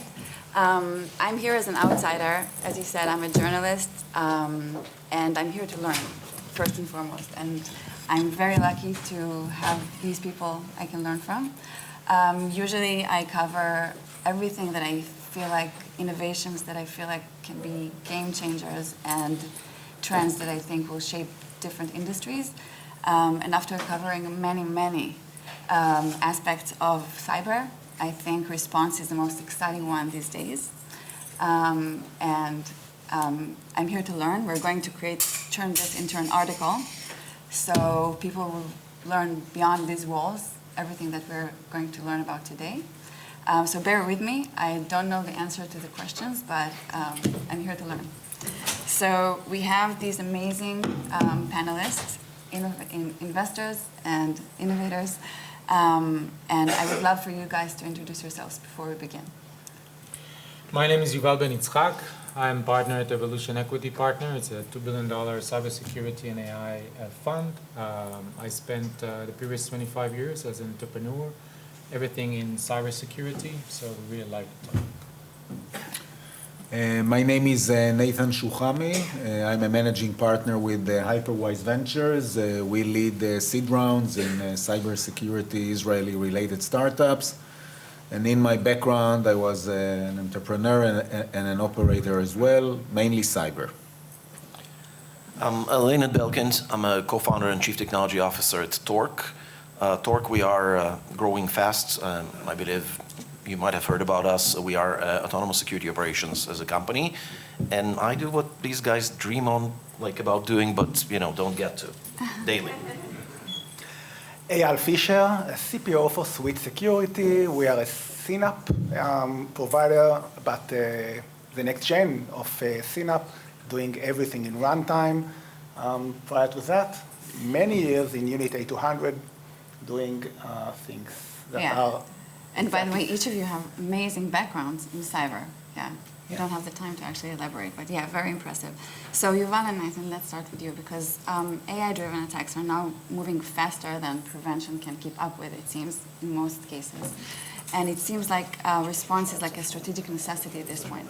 So what do you think is the shift, and of course response has many layers, but what do you think is like the shift that redefines security priorities and the investments and the industry needs next? So for many years, I used to say that prevention is the best cure.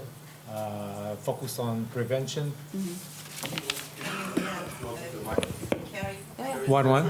All right. So for many years, I said prevention is the best cure and focus on prevention that will save the risk.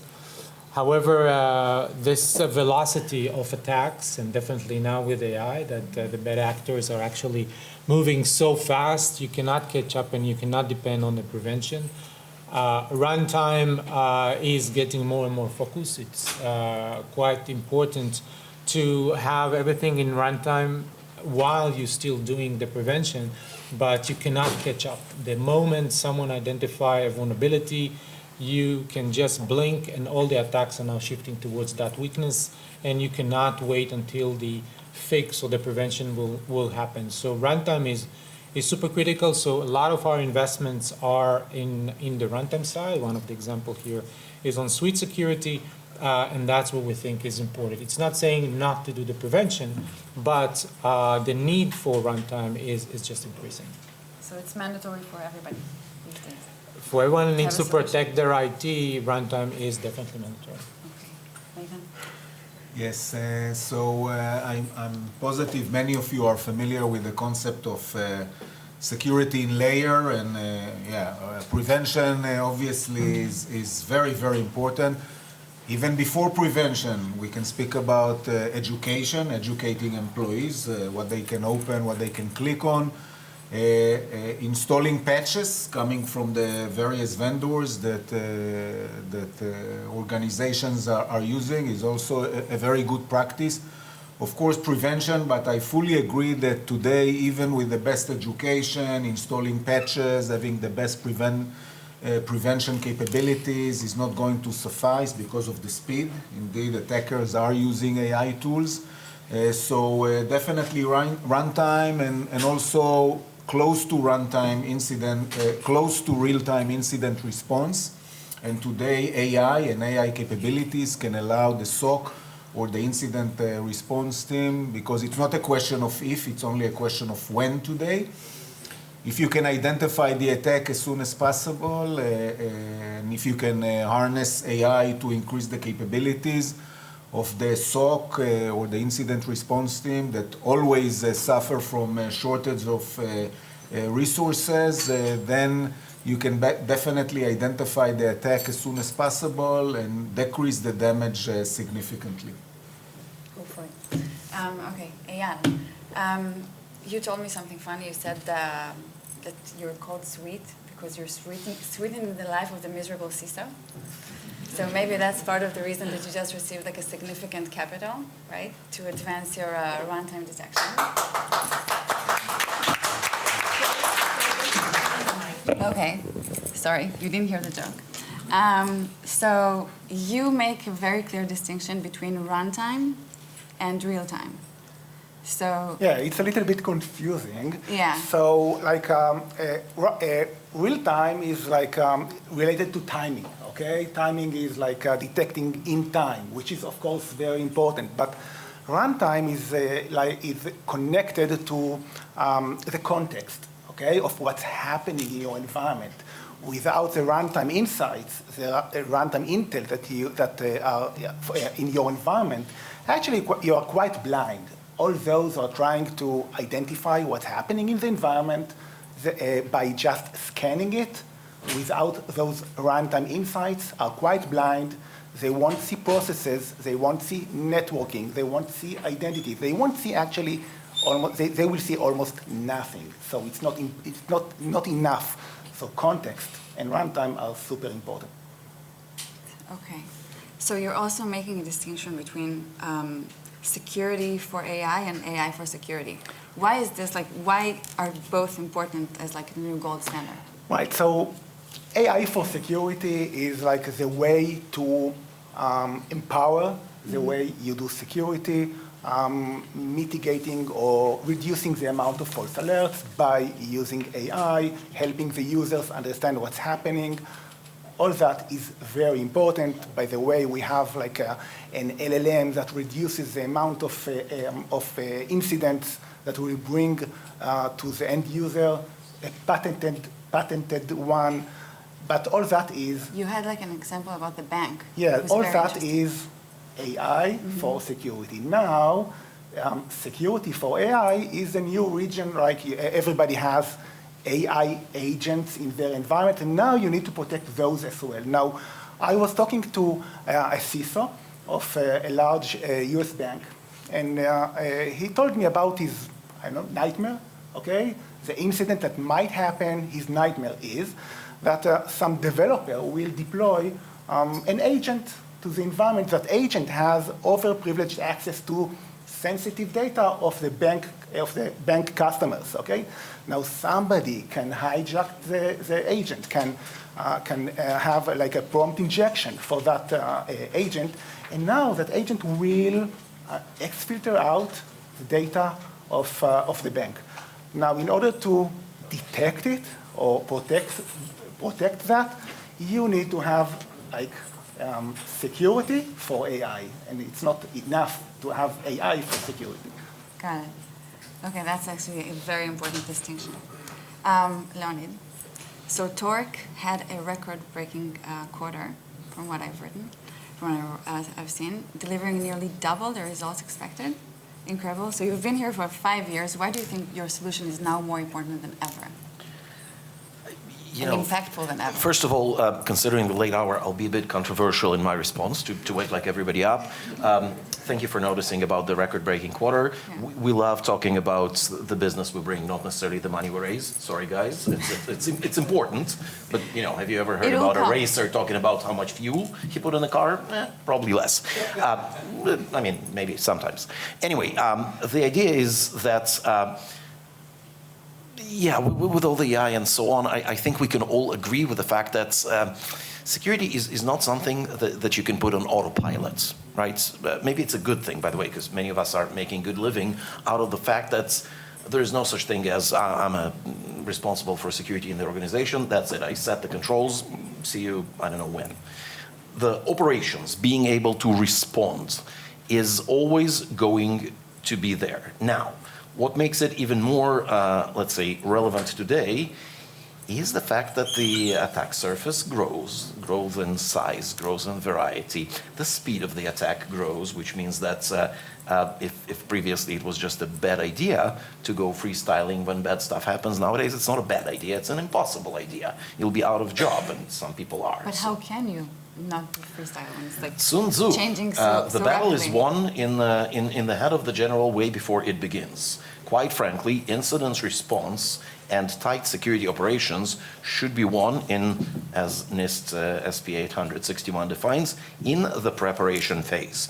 Every signal that comes from detection systems, do you know what you are going to do about it? Because if you're not, and it comes at a wrong time, and you do not have a predefined, hopefully well-automated procedure, you will just know how bad a situation you're in rather than being able to pull yourself out of it. That's a thing. The paradigm that's, I'm good, I'm detecting things, but I'll move to preparing myself for prevention, protection. Is there such paradigm in this space? Used to be, quite frankly. Many of our colleagues back in the days in the industry would have said that the first phase of every innovative security product is, let me give you a dashboard. I'll show you where risks are. I'll show you, detections. Yeah. Sure, yes, afterwards we do protection, but nah. So difficult to do protection, so many friction within IT people and so on. So let's leave it at the detection. And then you read in the newspaper that the detection lights go out and everybody starts running around and the protection does not happen. So that's why security operations and incident response that you prepare for ahead of time, quite frankly, 90% of the job is done not when you have an incident. Maybe 95, I don't know, Nimrod, if... And when AI comes into play, how... even better for actually both sides. From the attacker side, okay. It's actually better for both sides, right? Let's ensure that both sides leverage it. Better, yeah. For the attacker, here's the beauty. I remember growing up in this industry talking about, attacks are a matter of cost. Quite frankly, it is very sad to say, but there are no impenetrable defenses. There are just defenses that cost too much to penetrate. So it will take, a state actor, right? Not someone. AI in here actually takes the cost of a very sophisticated attack and lowers it significantly. It gives tools to people who before just did not have the means to do that. Yeah. So in that sense, attackers love it. For defenders, quite frankly, not entirely unsimilar. It's a talent breach. If previously the velocity of your automation was dependent on how many security engineers you have in your engineering team, suddenly people can become vibe coders and so on. So it eases up the professionalism on both sides. Yeah. Now let's ensure that both sides do it, and not only one side, in which case, the attackers, they'll do it. There is a lot of money in it for them. Not a paranoia. Happens every day. Rightfully so. I'm not paranoid. Everybody is truly after me. It. I mean, it's exciting. I think what's important to note here is the same AI model that is used to gain the productivity in the enterprise is the same AI model the hackers are using to compromise the enterprise. And it's the same AI model that the cybersecurity company is to protect against it. So you end up with the same model, same technology actually used by all parties. So. It makes it easier, actually. Actually. And what role does agentic AI play in that system and the ALs? Yeah. So agentic AI is like the way to downsize the amount of alerts. For one hand, to help you investigate better, okay? You can ask questions today. I mean, you don't have to be an expert, to understand what we are doing. We have an agent that can help you. Yeah. And we are pioneering in adding MCPs that will add data that is not directly related to security, okay? We can add your HR data, for example, to help understand better if a detection is relevant or not, okay? So AI is like a very important component in what we're doing, obviously. Yes. Learning. No, I think it's truly spot on, right? Agentic AI allows emulating the process that a human analyst would have done. And the process, by the way, consists of, yes, pulling a lot of information. You could be the smartest person in the world if you do not have the context, like, good luck with triaging that detection. And then doing an inference, right, which is like a emulation of a human logic. Yeah. If this and this, then something. So agentic AI is awesome at doing that, can do it at scale, can do it without ever being tired, taking whatever break, and so on and so forth. The trick is using it properly. So yeah, so speaking of the fact that it's awesome, as he said, what do you as investors see like the importance of agentic AI in the next 5 years for different innovations? Sure. So no doubt, I don't think that there are many people that would doubt the fact that agentic AI is here to stay, and the implementation is going to increase. Currently, there are two elements that prevent significant implementation within organization, especially for critical tasks that organizations are concerned about, let's say accounting or HR or CRM and so forth. It is primarily popular in coding, within the R&D departments. The two elements are, the first one is hallucination. Obviously, no organization can afford an AI agent doing the annual reports with 2% or 3% likelihood of hallucination. That's not going to fly. And the second is, of course, security, privacy, regulatory constraints, and so forth. We all invest in technologies that are supposed to. So I think that there are various techniques today that are used to deal with hallucinations. For example, breaking the task into smaller, more discrete one, and so forth. This is only one example. So I think that in the next maybe even 3 years, we are going to see some technical breakthroughs that are going to allow organizations to use more for more critical tasks. There is obviously the issue of HR, employees that are concerned about losing their job. Let's not forget about this one. It's a significant issue. Yeah, and obviously this is going to impose additional and new challenges for security, privacy, and so forth. Yeah, I would add on top of that AI agents also help the organization to do jobs that they never had the capacity to do.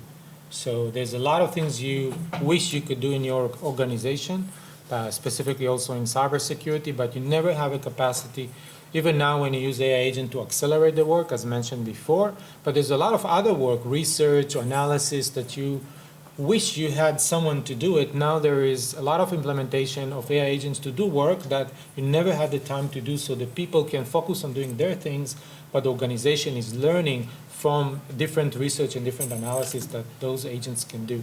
So that's an incremental value that the organization could never achieve, and AI agents now enable that, given all the capability that AI brings. Yeah, that's very important. So when assessing a company's approach to response, when you as investors, what are the key elements you're looking for? So it depends on the stage of the company. Of course, the earlier the company is, the more emphasis, at least on our end, is about the team. How well they know the domain, how experienced they are in the domain, how capable they are to execute, and of course, what is the value they bring to the table. I think we have here great examples of our previous investment, awesome teams, awesome success, and we are very pleased with that. In evaluating the technology itself, of course, we want to make sure that when they call the product that is AI powered, is not because they changed the label from loading to thinking, but there is a real value and there is IP underneath that demonstrate intelligence and demonstrate value that businesses will appreciate. It's not something there is a checklist to do that. It requires a lot of time to investigate and a lot of knowledge, and that's what we're trying to bring in. We lead seed rounds, so typically we are the first major money that is invested in a team of entrepreneurs. Needless to say, the team itself is 60% of our decision. Definitely the CEO. The CEO needs to have a DNA of a CEO. Tenacity, perseverance, leadership, charisma. We have here a great example of a CEO. Non-charismatic. Correct.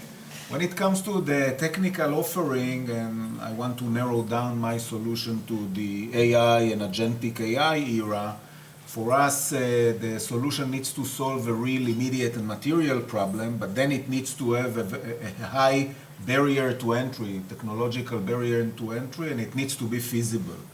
And when it comes to security for agentic AI or security for AI, we met with many teams, but most of them couldn't present a high barrier to entry. Most of the solutions were very similar. I'm sure that one or two or three of them are going to be successful, but for us as investors, it's like a Russian roulette trying to gamble which one of them would be successful. And in some other areas where... What do you do in these cases, by the way? We will not invest if we do not, if we're not convinced that there is a serious technological barrier to entry, a key differentiator. And on the other end, we also need to be convinced that the solution is feasible. Because sometimes, as Yuval was saying, entrepreneurs will use the term, we'll do AI, we will do agentic AI, and it will solve the problem. Okay, let's understand a little bit more why and how. And in some cases, we are not convinced that it's a feasible solution, then we are not going to move forward and invest. So feasibility and high barrier to entry are very important for us. Okay, so I know that we have very little time. I wanted you guys to give tips to different new founders who are seeking your investments, but let's just go to a question that I think will be relevant for everybody. Using your vast experience, if you had to bet on the next great shift in response in the next year, 5 years, what do you think it will be? Where are we going? What's missing? Yeah, let's start with you. Why me? Okay, you're last. Best Because you're so sweet. Yes, exactly. Okay, Leonid, maybe you're talking.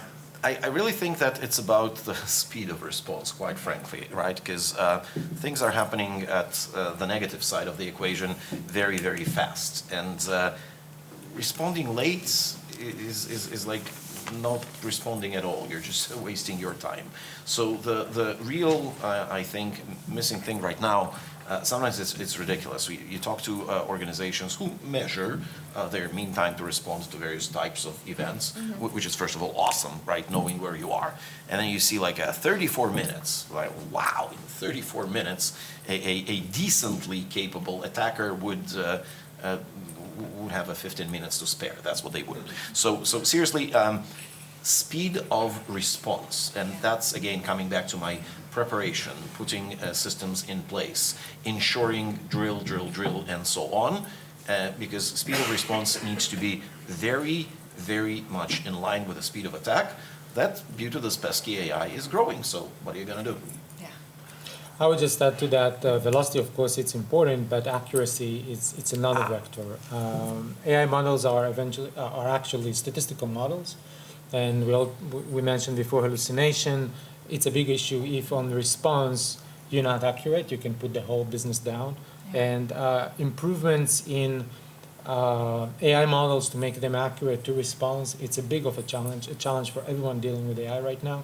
It's something that inherently in the AI model is not built to be deterministic. It's a statistical model.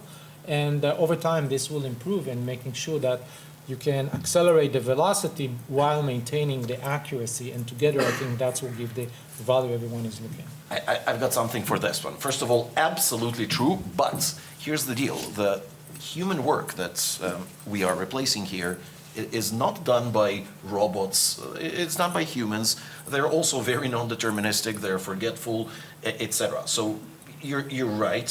When you're looking at, I'm bringing in a mechanism and it's non-deterministic, what are you, crazy, is going to make mistakes? And what exactly are you replacing here? You're replacing a human who's tired, who's hungry, who needs a bathroom break. But in terms of legal liability, the organization can tolerate a human error. It will not tolerate, Sure, you can fire or find the human, but not the AI. But at the bottom line, not entirely sure the math fits. I want to add that everybody is after securing AI, right? Nobody knows what that is, I have to say. And the next step is a converged scenario, okay? Meaning that you will need to protect your cloud environment and your AI environment, okay, together.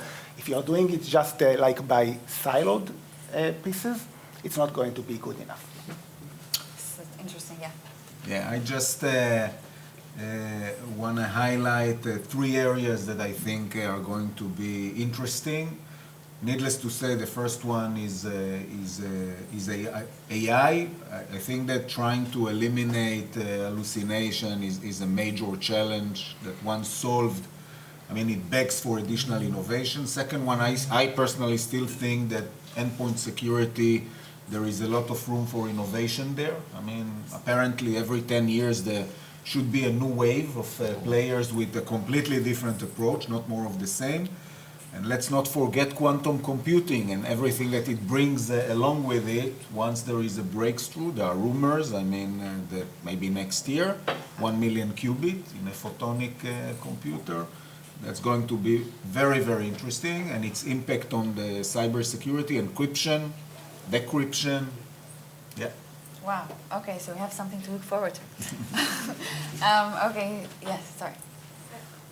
Do you have questions? I don't know, can we? I can. Yeah. Yeah. So thank you so much for this really wonderful panel. So also from the legal perspective, managers, cannot completely delegate their business judgment to the AI.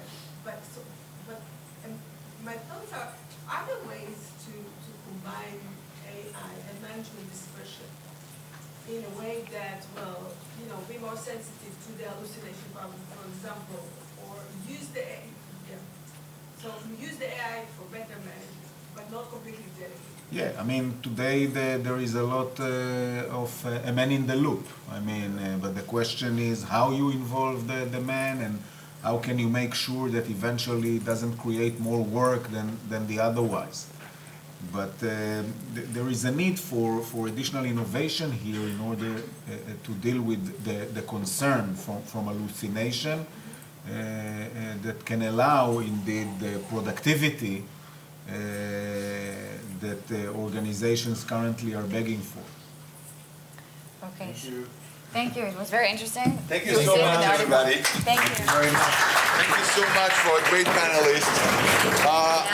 We just want to say thank you. We hope that this event a little bit highlighted the shift in security from focusing primarily on prevention and detection to the new focus on response. I think as Yuval Ben Yitzchak said, we understand now that time to response has changed. Attacks are automated. There's a lot of use of AI on the bedside, and actually there's a new understanding in security. We need to shift our focus to response. We need to respond faster, more accurate, and more effectively if we want to keep in this arms race with the threat actors. So it was no surprise to you that when Gartner defined 2025, they said it's the time to stop thinking about stopping all attacks. It's about time to start speaking about resilience. Actually, how can I keep operating even if I'm in the midst of attack? Am I ready for business continuity? Am I ready for a faster response? And the innovation landscape, as I think we saw in the last panel, is actually shifting the lens to response. We're so fortunate to have this opportunity at the great Global Cyber Week to actually have this day around response and to shift a little bit of focus on cybersecurity of what should be the innovation, what should be the procedures, what kind of technology one can expect. And I hope that you also got a glimpse of what is the new category that emerged, the Cyber Incident Response Management Platform, a new category announced by Gartner that is actually shifting the way that organizations prepare for, measure the readiness, and respond. And it's a team play. It's not about just the technical. As we understand, You need to involve all stakeholders when you actually prepare for response and when you manage response. We had the opportunity to hear from world leaders here. It's Tim Brown, I think the most celebrated CISOs, the leading investors actually in cybersecurity, and some of the most innovative and inspiring, I think, tech companies that we had the chance to listen to. And I hope it's just the beginning of a conversation. But before we wrap up, I want to thank my incredible team at Cytactic. You've done an amazing job in making that, and primarily for Pnina Ben-Ami, Pnina for her incredible work in putting this conference together with the help of Tara. Even now she's focused on kind of like how we can perfect the... Thank you, Pnina, for your incredible work and for putting this event together. Thank you, everybody. Have a great week. Keep yourself safe, even in the storm tomorrow.